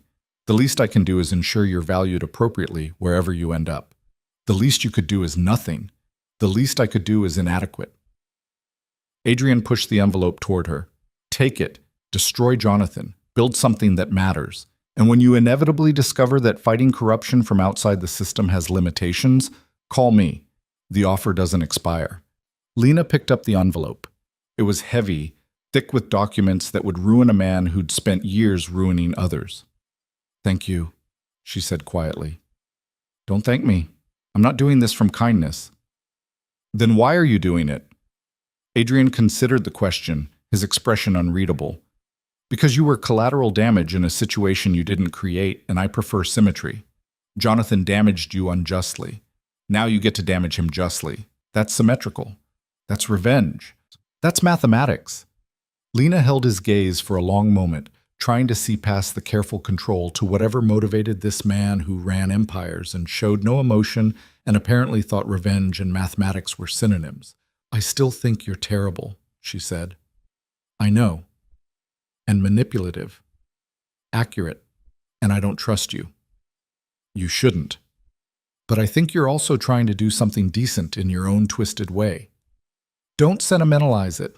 I'm correcting an inefficiency. Lena smiled despite herself. Right, an inefficiency.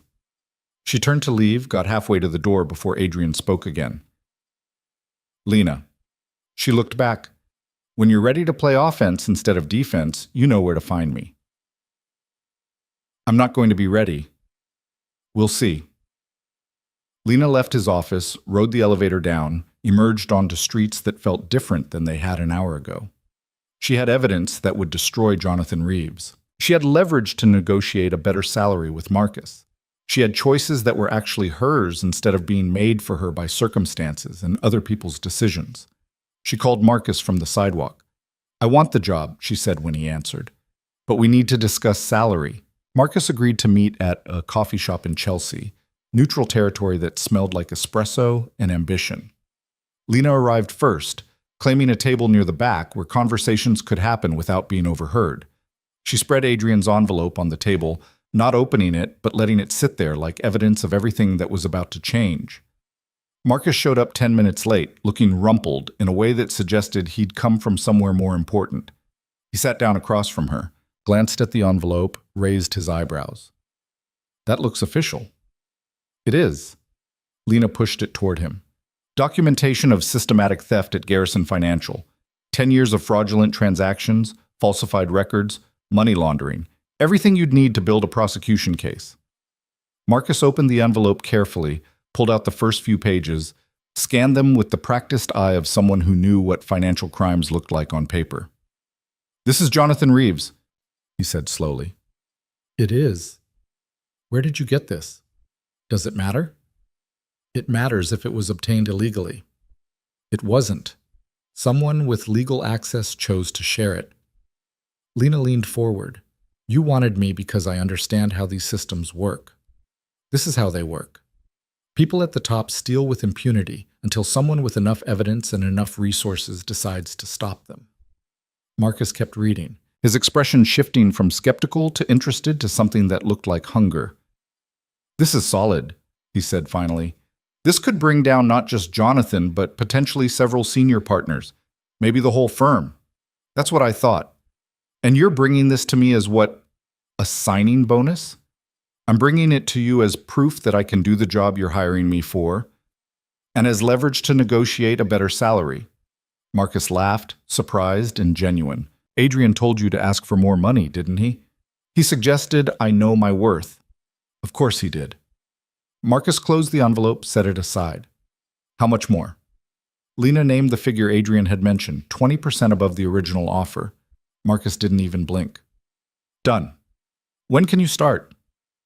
I need to give 2 weeks' notice at the nonprofit. Give 1 week. I'll make a donation to cover your salary gap. He extended his hand across the table. Welcome to the team, Lena. She shook his hand, feeling the weight of the decision settle in her chest. This was real now. This was happening.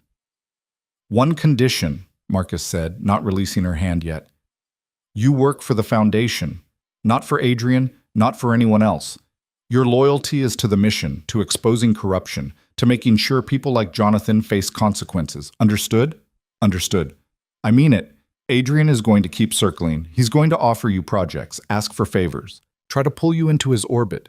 You need to stay clear. I can handle Adrian. Can you? Marcus let go of her hand. Because from where I'm sitting, he just gave you ammunition to destroy his former business partner and helped you negotiate a higher salary with a competing offer. That's not normal behavior from someone who's supposedly amoral. He said it was about symmetry. It's about investment. He's investing in you for future returns. Marcus's expression was serious now. Be careful, Lena. Adrian Vale doesn't do anything without expecting something back. Lena knew he was right. She also knew it didn't matter because she'd already made her choice and there was no going back now. She gave notice at the nonprofit that afternoon. Sandra took it better than expected, giving Lena a hug that lasted too long and smelled like the lavender soap she always used. I'm happy for you, Sandra said, pulling back but keeping her hands on Lena's shoulders. You deserve this. You deserve everything. I'm sorry to leave you short-staffed. We'll manage. We always manage. Sandra smiled, tired but genuine. Just promise me you won't forget what it's like down here. When you're up there making 6 figures and exposing corruption, remember the people who can't afford lawyers and don't have foundations looking out for them. I won't forget. Yes, you will. Everyone does. But maybe you'll forget slower than most. Lena spent her last week at the nonprofit training her replacement and trying not to think about how easy it was to leave behind work that had kept her alive for 3 years. She'd thought it would hurt more, walking away from the place that had given her employment when no one else would. Instead, it felt like shedding clothes that had never quite fit. The news about Jonathan broke on a Wednesday morning, 2 days before Lena's official start date at the foundation. She woke to her phone exploding with notifications. News alerts, social media mentions, texts from people she hadn't heard from in years. She grabbed her laptop, pulled up the first article her browser suggested. Senior partner at Garrison Financial arrested on fraud charges. The article had photos, Jonathan in handcuffs being led from his home, Christine standing in the doorway looking devastated. A statement from Garrison's legal team expressing shock and promising full cooperation with investigators. Lena read the whole thing twice, then read 3 more articles from different outlets saying essentially the same thing. Federal prosecutors had evidence of systematic theft spanning a decade. Millions of dollars siphoned from client accounts through elaborate schemes designed to look like legitimate operational expenses. The evidence was airtight. The charges were severe. Jonathan was looking at decades in federal prison if convicted. Her phone rang. Adrian. Did you watch the news? He asked without preamble. I'm reading about it now. How does it feel? Lena thought about that. She'd imagined this moment for 3 years. Jonathan's reputation destroyed the way he'd destroyed hers. His life dismantled piece by piece, justice finally catching up to someone who'd thought himself untouchable. She'd expected to feel satisfaction, vindication, the sharp pleasure of watching an enemy fall. Instead, she just felt tired. I don't know, she admitted. I thought I'd be happy. But you're not. I'm relieved. That's different than happy. Revenge rarely delivers the satisfaction people expect, Adrian said. It's why I prefer pragmatism over punishment. The results are more predictable. Is that why you gave me the evidence? Because revenge is unsatisfying? I gave you the evidence because it served multiple purposes efficiently. Your satisfaction was incidental. Lena almost smiled. You're terrible at emotional support. I don't provide emotional support. I provide accurate analysis and strategic advantage. Same thing. It's absolutely not the same thing. They were quiet for a moment. Lena could hear city noise in the background of Adrian's call. He was outside somewhere, walking, moving through the world while casually discussing the destruction of a man's life. "Thank you," Lena said finally. "For what?" "For the evidence. For helping Marcus hire me. For—" She struggled to find words. "For caring enough to make it right even though you don't do things from kindness." "I don't." "I know, but thank you anyway." Adrian was quiet then. "You start at the foundation Friday." "I do." "Don't waste it. Marcus is giving you resources and authority most people spend careers earning. Use them properly." "I will." "And Lena?" "Yes?" "The offer still stands. When you're ready for offense instead of defense, call me. I'm not going to call you." "We'll see." He hung up. Lena sat in her apartment surrounded by news about Jonathan's arrest, thinking about symmetry and revenge, and the strange man who claimed not to care about either but had orchestrated both anyway. Her phone buzzed with the text from Marissa. "Holy shit, did you see the news?" Lena typed back, "I saw." "This is because of you, isn't it?" "It's because he was a criminal who got caught." "Don't be modest, it's unbecoming. We're celebrating. Drinks tonight. No arguments." They met at the Brooklyn bar where Lena had spent Wednesday evenings for 3 years, surrounded by other people who'd been chewed up by systems that valued profit over people. The news was already circulating. Jonathan's arrest was all anyone wanted to talk about. Marcus from the journalism group bought Lena a drink. Then another. People she barely knew congratulated her like she'd personally slapped handcuffs on Jonathan herself. "You did this, someone said. A woman named Rita, who'd been fired from a pharmaceutical company for reporting safety violations. "I didn't do anything," Lena protested. "Federal prosecutors did this. But you gave them the evidence. You're the reason it happened. I just handed over documents. Someone else did the real work." Marissa leaned close, her breath sharp with whiskey. "Stop minimizing. You spent 3 years being invisible. Let yourself be visible for one damn night." So Lena let herself be visible, let people buy her drinks and ask her questions, and treat her like she'd accomplished something significant.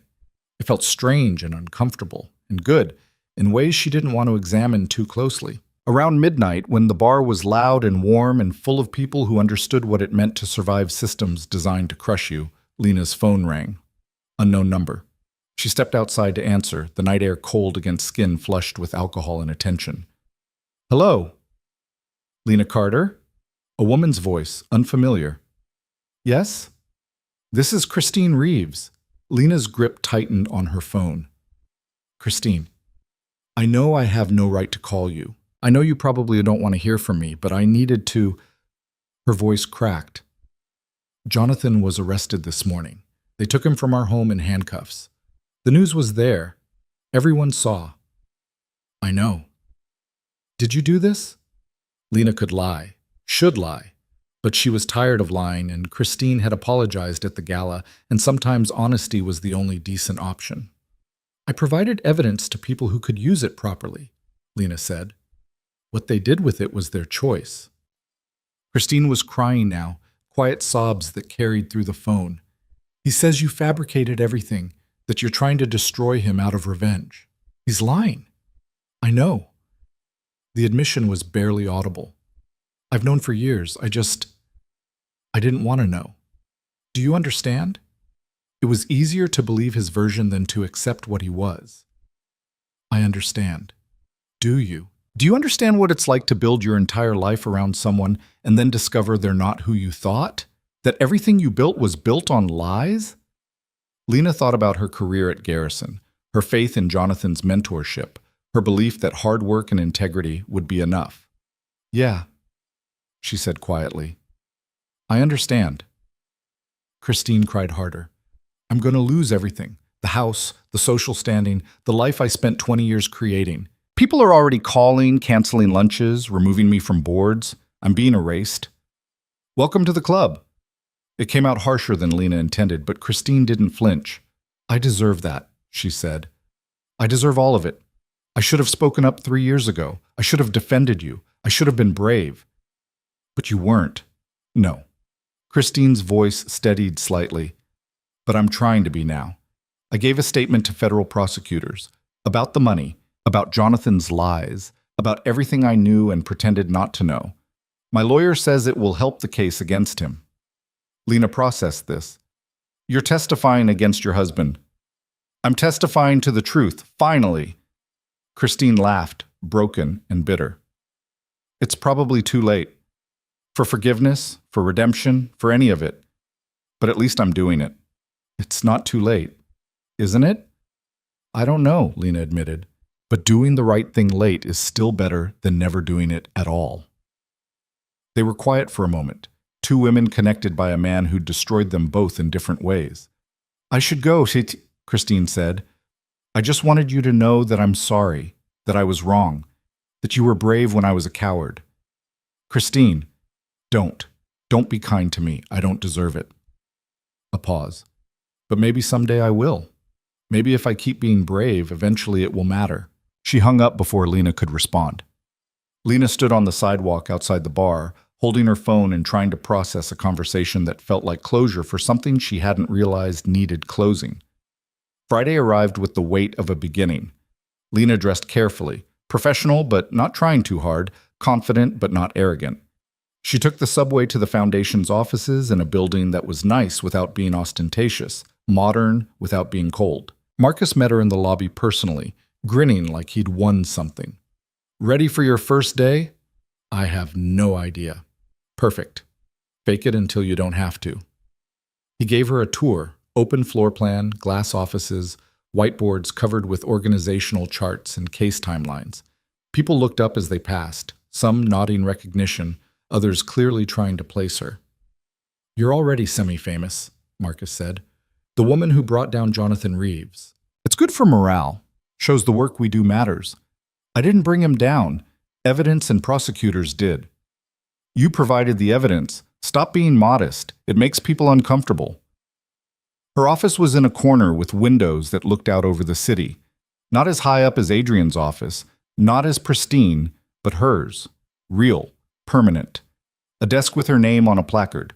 A computer already set up with her login credentials. A stack of files marked current investigations, sitting beside a note that said, Welcome to the fight, M. Lena sat in her chair, swiveled to face the windows, looked out at a city that had crushed her and was now giving her another chance. Her phone buzzed. A text from Adrian. First day? Don't waste it. She didn't respond, just set her phone aside and pulled the first file from the stack. The weeks that followed were a blur of learning and adjustment. Lena had thought she understood financial investigation, but working at the Foundation was different than analyzing transactions for Garrison. She wasn't looking for profitable opportunities. She was looking for patterns of abuse, systematic exploitation, institutional failures. She was good at it, better than good. Within a month, she'd identified irregularities at 3 separate firms that Marcus's team had missed. Within 2 months, she'd built cases that led to regulatory investigations. Within 3 months, she'd become the person everyone consulted when they needed someone to see what wasn't obvious. Her team was small. 4 analysts, all younger than her, all smart in ways that made her feel simultaneously old and energized. They asked good questions, challenged her assumptions, caught mistakes she might have missed. Working with them reminded Lena why she'd loved finance in the first place. Not for the money or prestige, but for the puzzle of it, the patterns hiding in numbers, the stories transactions told about human behavior. You're smiling, Marcus said one afternoon, appearing in her office doorway with coffee. Am I? You are. It's unsettling. I've known you for 3 months, and this is the first time I've seen you look happy. Lena accepted the coffee. I like the work. I can tell. You're also terrifying my analysts. They think you never sleep. I sleep plenty. You sent an email at 2 this morning. I had an idea. Have ideas during business hours. You're making everyone else look bad.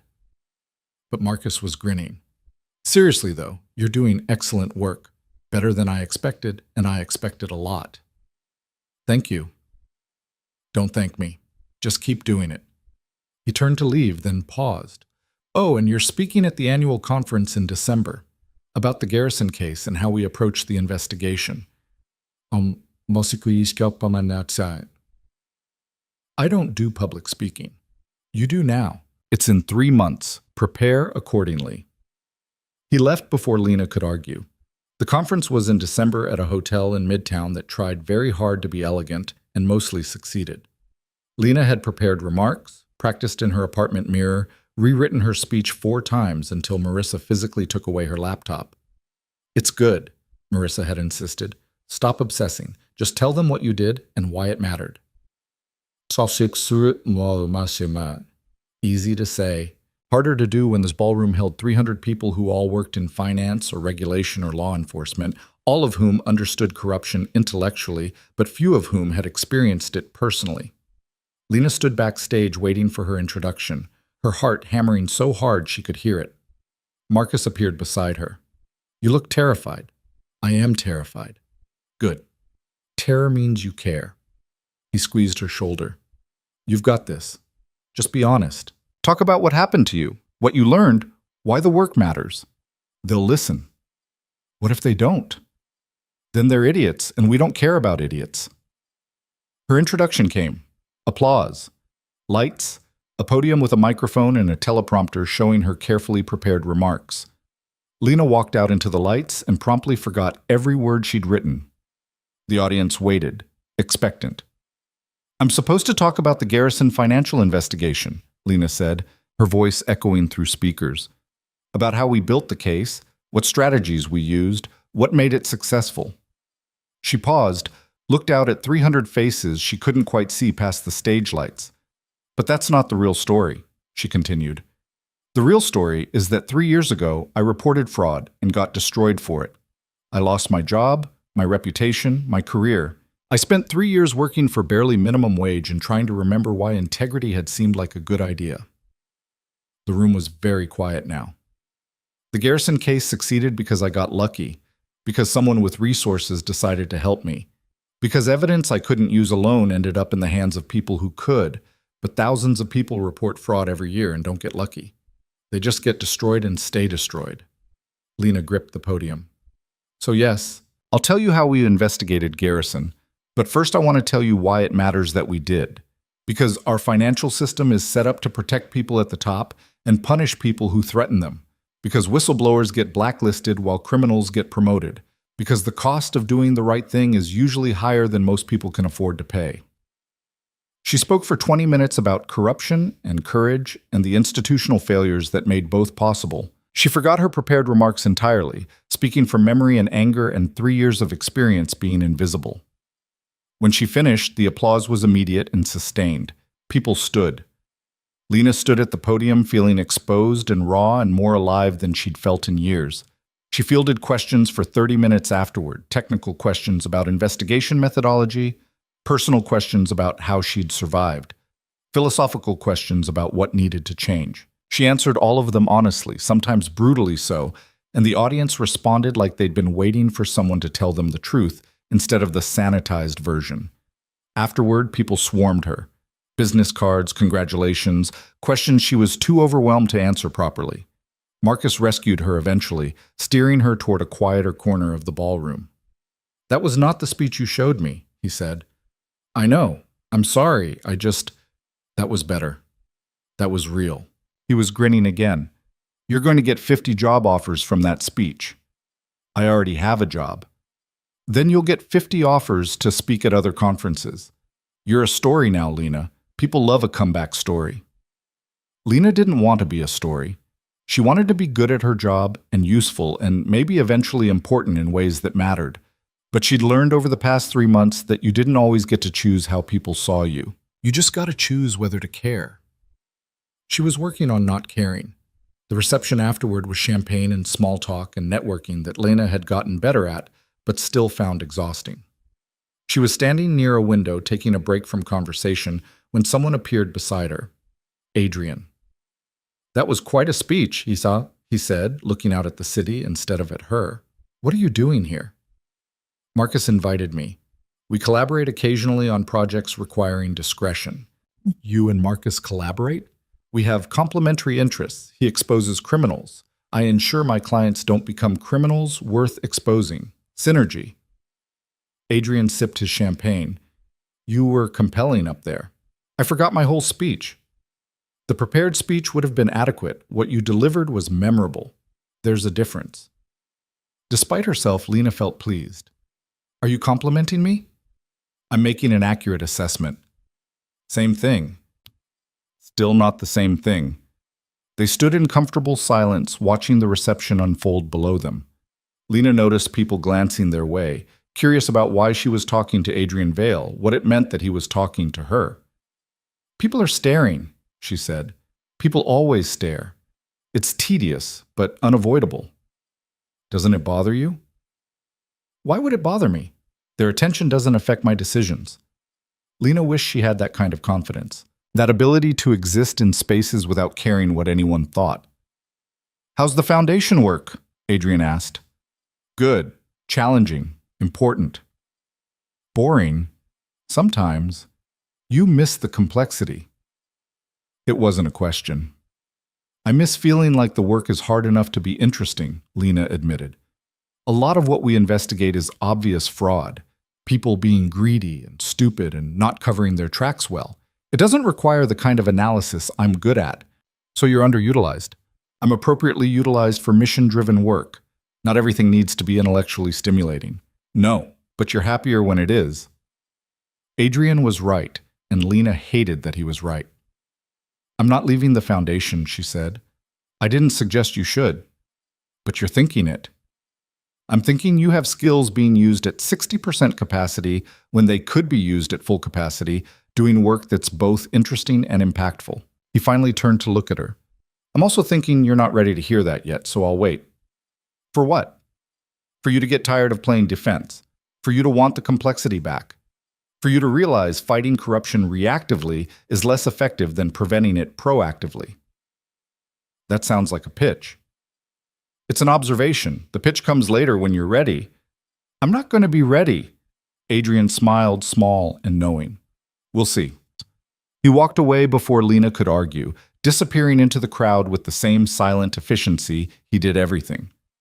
Lena stayed by the window, holding champagne she wasn't drinking, thinking about capacity and complexity, and whether doing good work was enough if it wasn't the hardest work she could do. She pushed the thought away. She'd made her choice. She was fighting for something that mattered, exposing criminals, making the system slightly less broken. That was enough. It had to be enough. But 3 months later, when Marcus assigned her to investigate a small regional bank for potentially fraudulent lending practices, work that was important but not challenging, necessary but not interesting, Lena found herself thinking about Adrian's words. 60% capacity, playing defense, waiting to be ready. She pushed those thoughts away too, but they kept coming back, persistent and uncomfortable and increasingly hard to ignore. The breaking point came on a Tuesday in March, 6 months after Lena's speech at the conference. She was reviewing loan documents from the regional bank case, her third investigation of small-scale lending fraud in as many months, when her phone rang. Adrian's name on the screen. She'd been expecting this call for weeks, maybe months. Had rehearsed what she'd say, how she'd decline whatever he was offering, why she was committed to the Foundation's mission. I'm working, she answered instead. On the regional bank case, predatory lending disguised as community development loans. How do you... She stopped. Of course you know. It's straightforward fraud. Your analyst could handle it without supervision. My analyst is 24 and still learning. Your analyst is competent and you're bored. Adrian's voice was matter of fact. I have a project that requires your specific skills. Interested? No. You didn't ask what it is. I don't need to. I told you 6 months ago, I'm not working for you. I'm not asking you to work for me. I'm asking you to consult on a single project. 3 weeks, specific scope, compensation equal to 6 months of your current salary. Lena set down the loan document she'd been pretending to read. What's the project? A client is considering acquiring a healthcare company. The financials look clean, but something feels off. I need someone who can identify what I'm sensing but can't prove. That sounds like due diligence. You have people for that. I have people who are technically competent. I don't have people who see patterns the way you do. He paused. This company provides medical services to low-income communities. If they're committing fraud, people are being harmed in ways that matter beyond financial losses.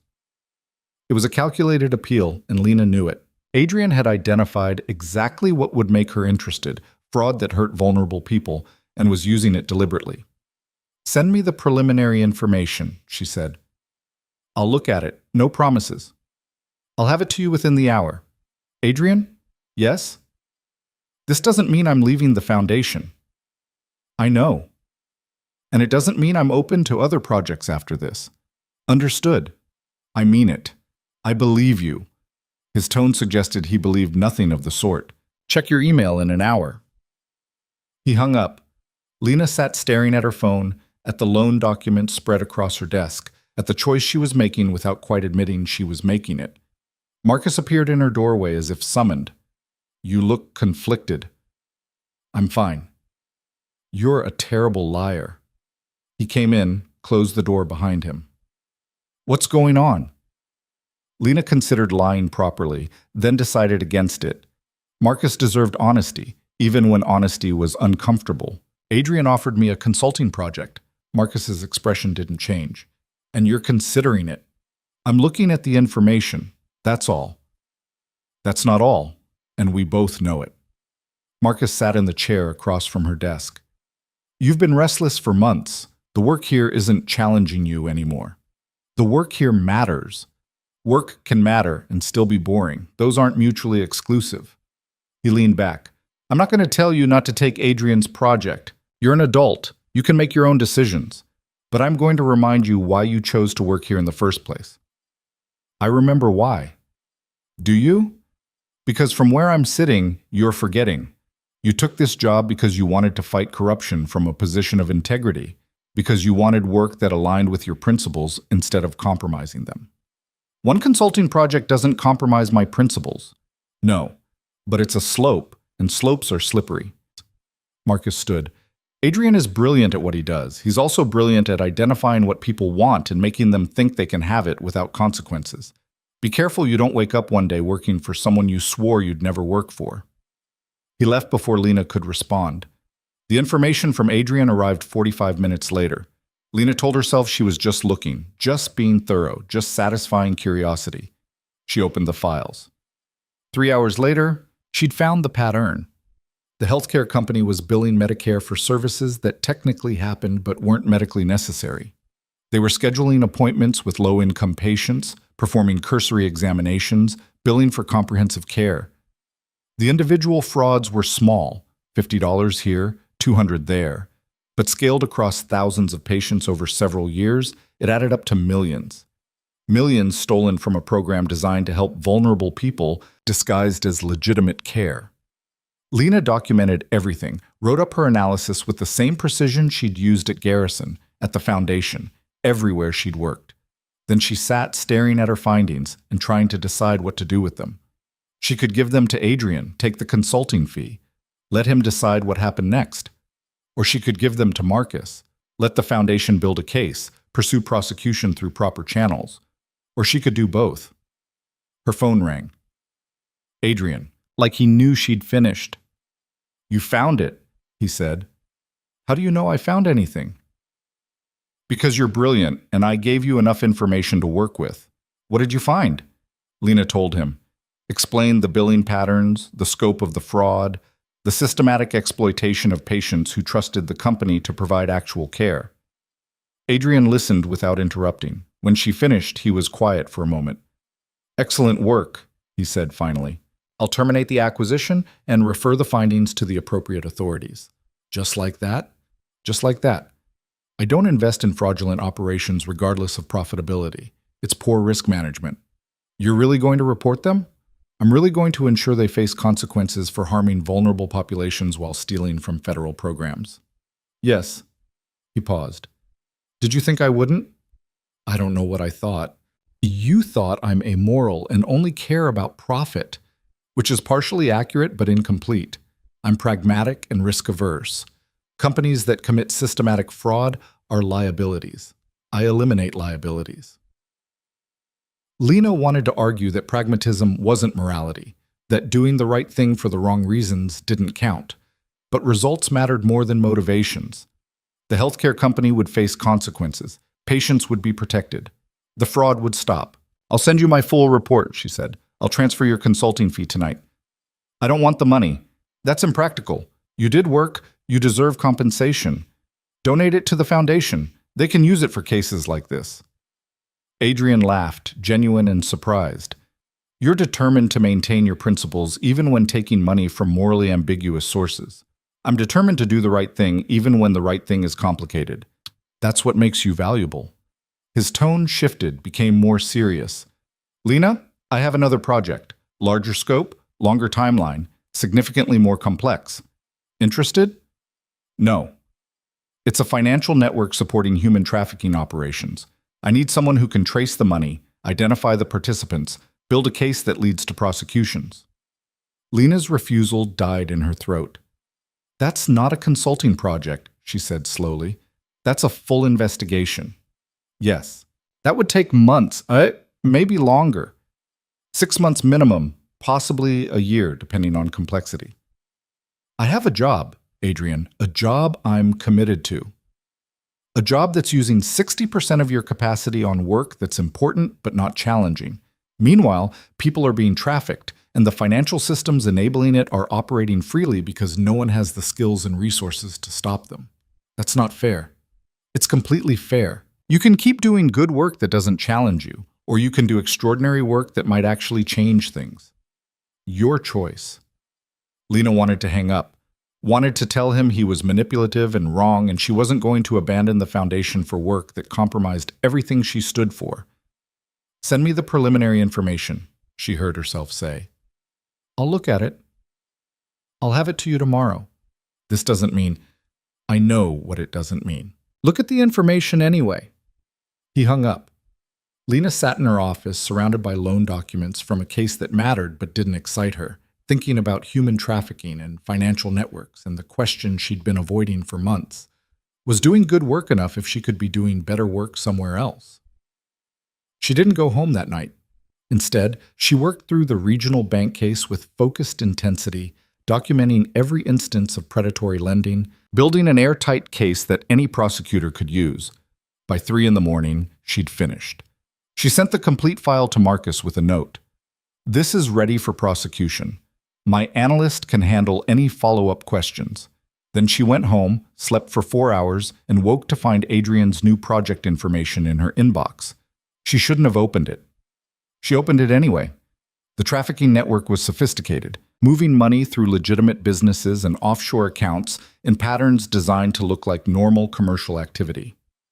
The scale was massive, millions of dollars, multiple countries, hundreds of victims.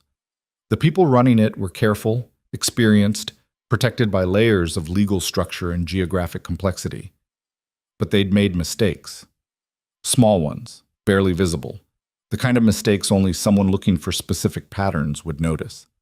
Lena noticed. She spent the entire day analyzing the information, forgetting to eat, ignoring her phone, following trails of transactions that revealed a network more extensive than the preliminary information suggested. By evening, she'd mapped the basic structure. By midnight, she'd identified 12 key participants. By 3 a.m, she'd found the weak points where the whole network could be vulnerable. This was the kind of work she was good at, the kind that required seeing patterns others missed, making connections that weren't obvious, building cases that could withstand scrutiny. This was work that mattered in ways that went beyond financial fraud. Marissa showed up at Lena's apartment Wednesday evening with wine and the kind of concerned expression that suggested she'd been texted by someone worried. Marcus called me, Marissa said, setting down the wine. He's worried you're about to do something stupid. I'm not doing anything. You're considering Adrian's trafficking investigation. I'm looking at information, which is the first step toward doing something stupid. Marissa poured wine for both of them. Talk to me. What's going on? Lena told her everything, the healthcare fraud, the trafficking network, the months of feeling underutilized at the foundation, the growing sense that she was playing it safe when she could be doing more. Marissa listened without interrupting, then said, You want to take Adrian's project. I want the work to matter and be challenging simultaneously. Is that so wrong? It's not wrong. It's just complicated. Marissa sipped her wine. Here's what I think is happening. You spent 3 years being destroyed, then you spent 6 months being vindicated and doing good work. And now you're remembering what it felt like before everything fell apart, when you were ambitious and driven and using your full capacity. That's not... Let me finish. You're remembering who you were, and you're realizing who you are now isn't the same person. The work at the foundation is good work, but it's safe work. It doesn't push you. It doesn't scare you. And I think you're starting to realize that playing it safe isn't actually what you want. Lena stared at her wine glass. I'm scared of becoming who I was before. That person was arrogant and naive and believed merit would protect her. That person was also brilliant and ambitious and willing to fight for what mattered. You don't have to choose between the naive version and the cautious version. You can be smart about risk without avoiding it completely. What if I'm making a mistake? Then you make a mistake. You've survived worse. Marissa set down her glass. But I don't think this is a mistake.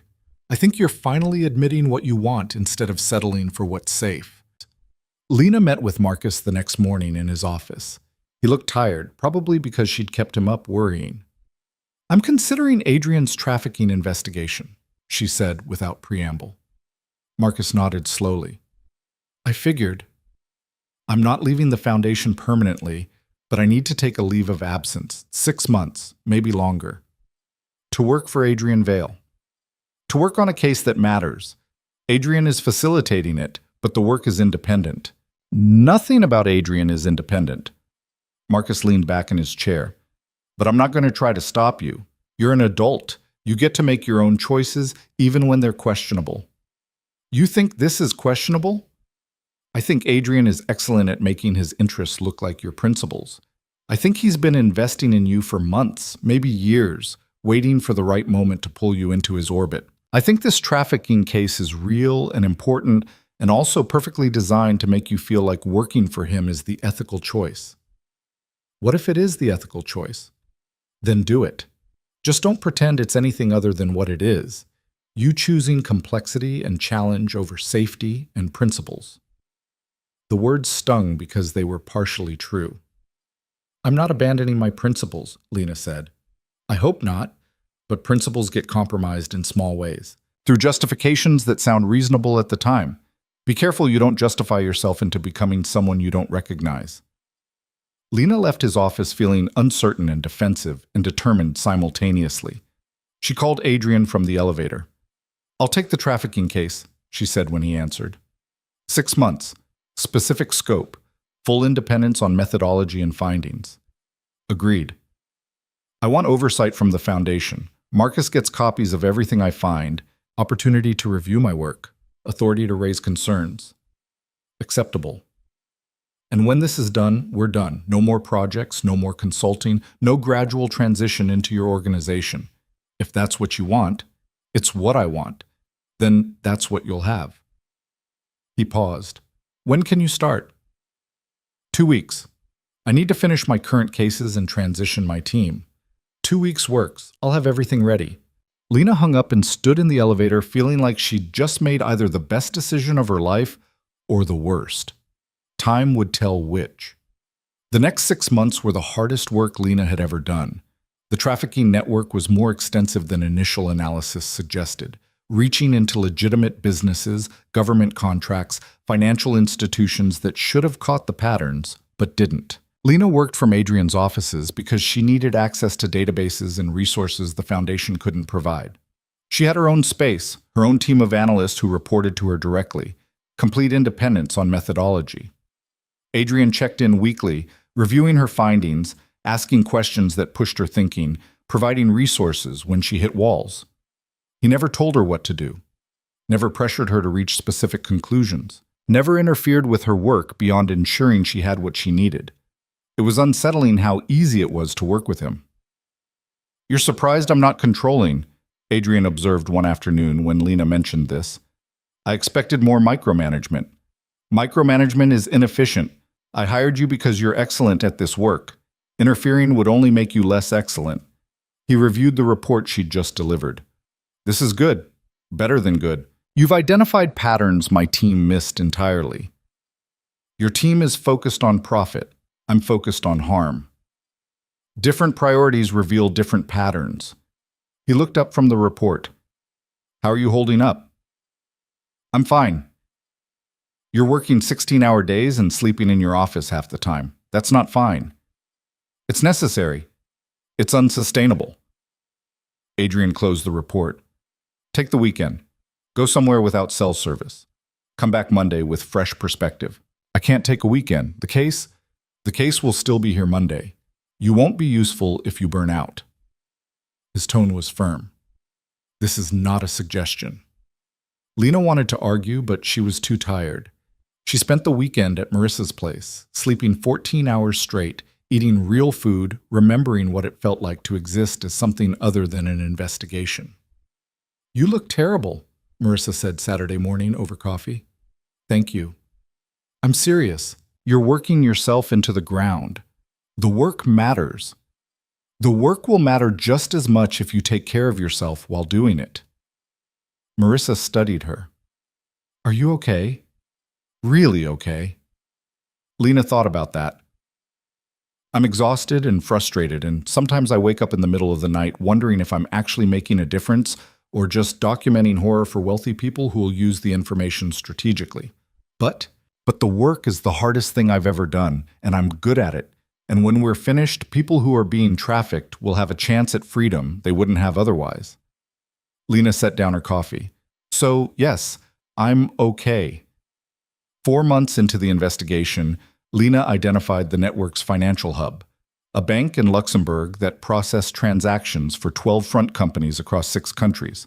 She documented everything, built a case that connected each transaction to specific criminal activities, identified the people responsible for operating the network. It was airtight, comprehensive, the kind of work that would lead to prosecutions across multiple jurisdictions.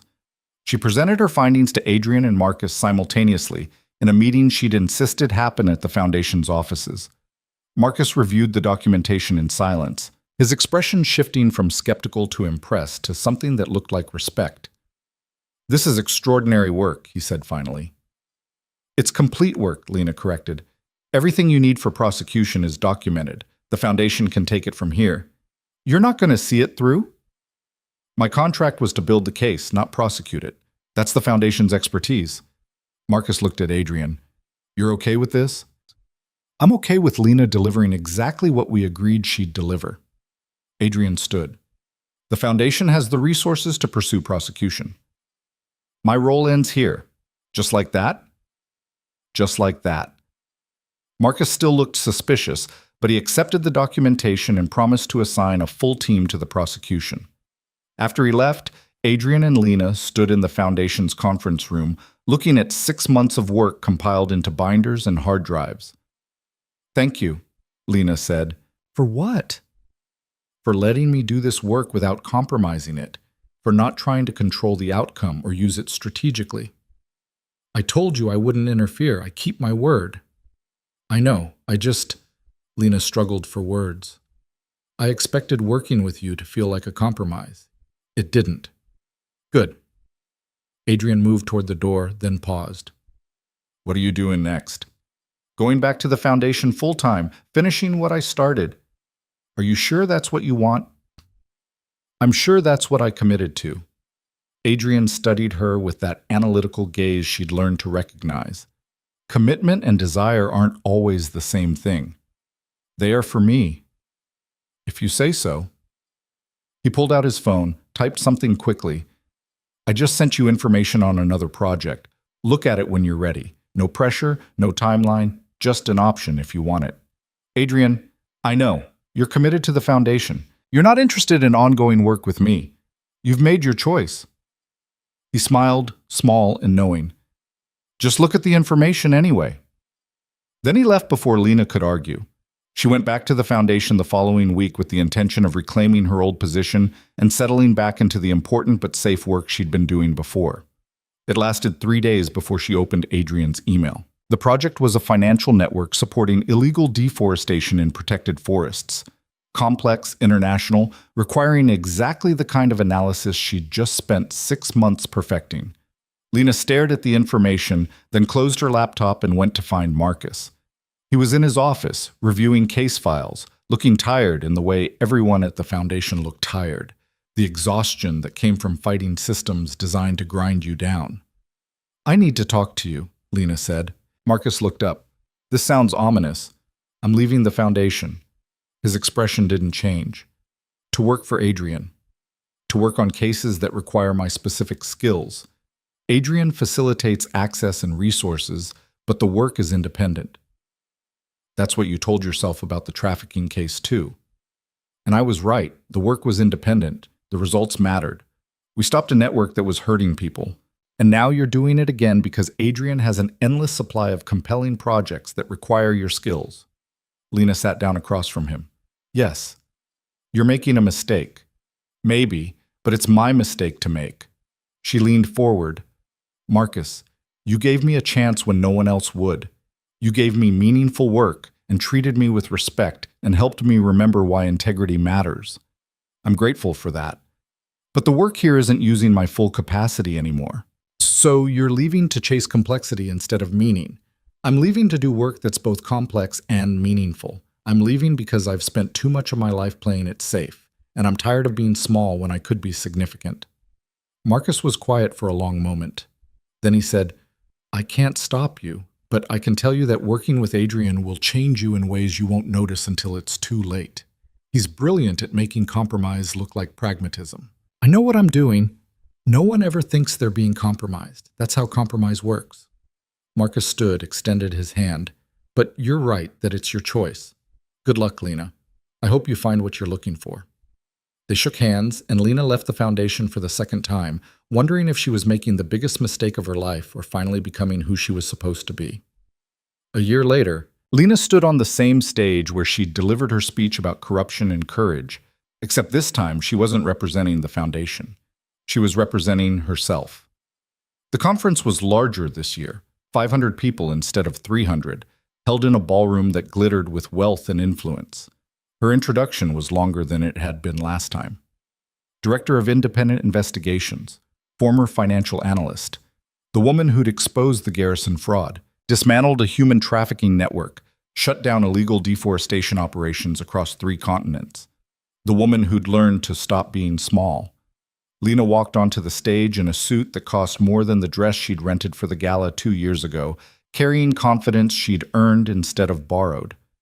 2 years ago, she began, I stood on a stage like this and talked about being destroyed for doing the right thing, about losing everything and surviving anyway, about how our systems protect criminals and punish whistleblowers. She paused, looked out at the audience. I still believe all of that, but I've learned something else since then. I've learned that you can work within broken systems without being broken by them, that you can use resources from morally ambiguous sources to do ethically clear work, that compromise and integrity aren't always opposites. There was shifting in the audience, people uncomfortable with what she was saying. Good. I work with Adrian Vale now, Lena continued. Some of you think that means I've sold out, that I've abandoned my principles for better pay and more interesting work. Maybe you're right. But here's what I know. In the last year, my work has led to 17 prosecutions, freed hundreds of trafficking victims, protected thousands of acres of forest, and exposed corruption that would have continued indefinitely without intervention. She let that sink in. Could I have done that work from the foundation? Maybe, but I couldn't have done it as effectively or as quickly or with the same access to resources and information. So yes, I work with someone who operates in gray areas. Yes, I take money from sources that make some people uncomfortable. And yes, I've made compromises I wouldn't have made 2 years ago. Lena's voice strengthened. But I've also learned that purity is a luxury most people can't afford. That doing perfect work that helps no one is worse than doing imperfect work that changes lives. That sometimes the most ethical choice is the complicated one. The applause was divided, some enthusiastic, some reluctant, some absent entirely. Lena didn't care. She took questions for 40 minutes, defending her choices, explaining her methodology, refusing to apologize for working with Adrian, or for believing that impact mattered more than perception.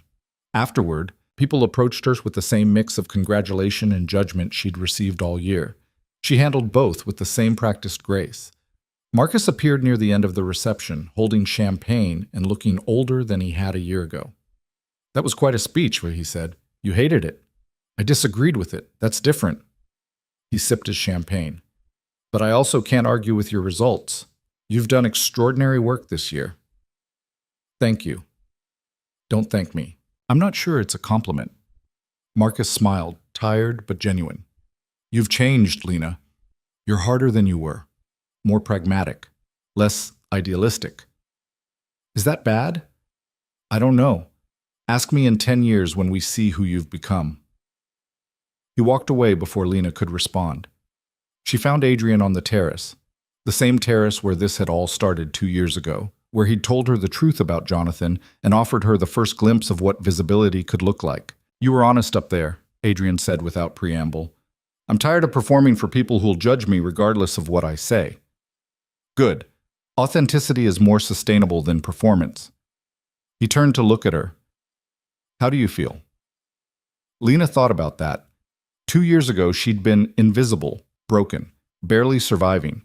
Now she was visible, successful, doing work that mattered in measurable ways. She'd also become someone who worked with morally ambiguous people, who made pragmatic choices that prioritized impact over purity, who'd learned to live with complexity instead of demanding simple answers. I feel like I'm finally using my full capacity, she said. I feel like I'm doing work that's both challenging and meaningful. I feel like I'm not apologizing for existing anymore. But I also feel like I've lost something. Some certainty about who I am and what I stand for. Some clarity about right and wrong. That's called growth. It's uncomfortable but necessary. Or it's called compromise. It's hard to tell the difference. Adrian was quiet for a moment, looking out at the city lights. I think compromise is when you give up your values for something you want. Growth is when you refine your values to match what you've learned. You haven't given up fighting corruption or helping people. You've just learned to do it more effectively. That sounds like rationalization. Maybe. Or maybe it's the truth.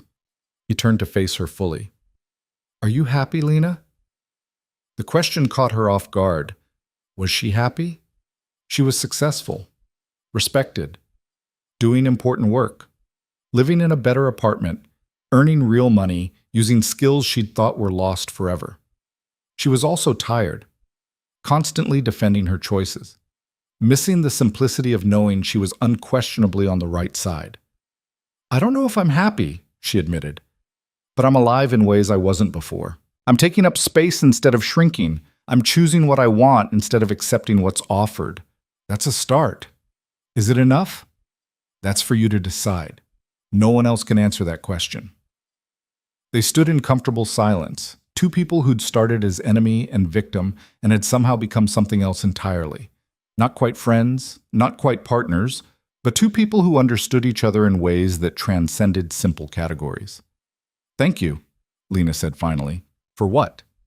For seeing me when everyone else was determined I stay invisible, for giving me opportunities when I'd forgotten I deserved them, for teaching me that complexity isn't the same as compromise. I didn't teach you anything. You learned it yourself. I just provided the environment. Still, thank you. Adrian nodded once, formal and final. Then he said something that surprised her. You've exceeded my expectations. Not many people do that. Is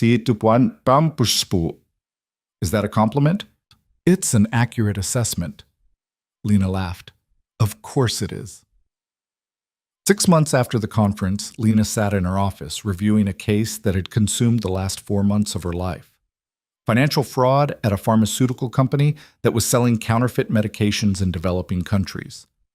She'd traced the money, identified the participants, documented everything with the precision that had become her signature. The case was ready for prosecution. She called the appropriate authorities, handed over her findings, and watched as arrests happened within days. Then she sat in her office feeling hollow. The work mattered. It always mattered. But she'd been doing this for 2 years now, identifying corruption, building cases, watching prosecutions happen, and she was starting to wonder what came next. Her phone rang. Unknown number. Hello? Lena Carter? A woman's voice, young and nervous. Yes? My name is Rachel Torres. I'm a financial analyst at Davidson Securities. I found something I think might be fraud, but I don't know what to do about it. Lena's grip tightened on her phone. She knew this voice, Heard it in her own head from 3 years ago, scared and uncertain and hoping someone would help. Tell me what you found, Lena said. Rachel explained. Irregular transactions, offshore accounts, patterns that didn't make sense. The classic signs of money laundering hidden in complex financial structures. She'd reported it to her supervisor. Her supervisor had told her to let it go. I don't know if I should push further, Rachel said. I don't want to lose my job, but if this is real fraud and I stay quiet, then you become complicit, Lena finished. I know. I've been exactly where you are. What did you do? Lena thought about everything that had happened since she'd made the choice to report fraud at Garrison. The destruction, the rebuilding, the compromises, the growth. I reported it, she said. I lost everything, and it took years to rebuild. But I'd make the same choice again because staying silent was worse than any consequence of speaking up. That's not very reassuring. I'm not trying to be reassuring. I'm trying to be honest. Lena leaned back in her chair. But here's what I can offer. Send me your evidence. I'll review it independently. If it's legitimate fraud, I'll help you build a case that's airtight. I'll connect you with lawyers who can protect you. I'll make sure you're not facing this alone. Really? Really. Because someone should have done that for me, and they didn't, so I'm going to do it for you. Rachel sent the information within an hour. Lena spent the weekend reviewing it, confirming the fraud, documenting everything properly. Then she called Rachel back. It's real, Lena said, and it's bad, but we can stop it without destroying you in the process. How? By being smarter than I was, by building the case before we report it, by making sure you're protected and the evidence is undeniable. They worked together for 3 months. Lena taught Rachel how to document fraud properly, how to protect herself legally, how to build cases that could withstand scrutiny. When they finally reported it, the prosecution was swift. The criminals were arrested. Rachel kept her job and her reputation. And Lena realized she'd found what came next. She started a consulting firm that specialized in helping whistleblowers, people who'd found fraud and didn't know how to report it safely, people who needed expertise and protection and someone who understood what they were risking. She worked with Adrian's resources, the foundation's expertise, her own hard-earned knowledge of how to fight corruption without being destroyed by the fight. It wasn't perfect. She still made compromises, still worked in gray areas, still questioned whether she was doing enough or doing it right. But she was helping people who needed help, using skills that had once been used against her to protect others from the same fate. A year after starting the firm, Lena was invited to speak at another conference. The same ballroom, the same stage, but this time she wasn't defending her choices or explaining her compromises. She was talking about what she'd built. 3 years ago, she said to an audience that had grown from 300 to 800, I was destroyed for reporting fraud. 2 years ago, I learned to work within broken systems to fix them. Now I help other people do the same. She talked about the whistleblowers she'd protected, the cases she'd helped build, the prosecutions she'd facilitated, the people who'd kept their jobs and their reputations because someone had helped them fight back properly. I don't know if what I'm doing is perfect, she said. I don't know if I've made all the right choices, but I know I'm using everything I learned from being destroyed to make sure other people don't have to go through what I went through. The applause was sustained and genuine. Afterward, a young woman approached her, early 20s, nervous, carrying documents. Ms. Carter? I think I found fraud at my company. I don't know what to do. Lena smiled. Tell me what you found. Because this was what came next. This was what all of it had been for. Not just surviving, not just rebuilding, but becoming someone who could help others survive and rebuild too. 1 year later, Lena stood on the same stage that had witnessed her transformation. The annual conference had become her tradition, a marker of who she'd been and who she was becoming. Adrian sat in the front row, as he had for the past 3 years. Marcus sat 3 rows back, still skeptical, but attending anyway. Marissa was in the audience, recording on her phone. 4 years ago, Lena began, I walked into a gala expecting humiliation. Instead, I got visibility. I got a second chance I didn't ask for but desperately needed. I got the opportunity to remember who I was before the world tried to make me forget. She paused, looked out at 1,000 faces. I've spent these 4 years learning that you don't have to choose between principles and pragmatism, between doing good work and doing challenging work, between staying pure and staying effective. You just have to be willing to live with complexity and defend your choices even when they're uncomfortable.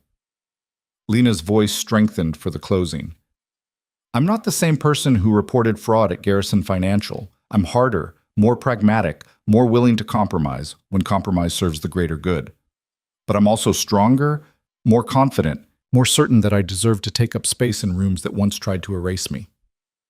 She looked directly at Adrian, then at Marcus, then at Marissa. I'm not perfect.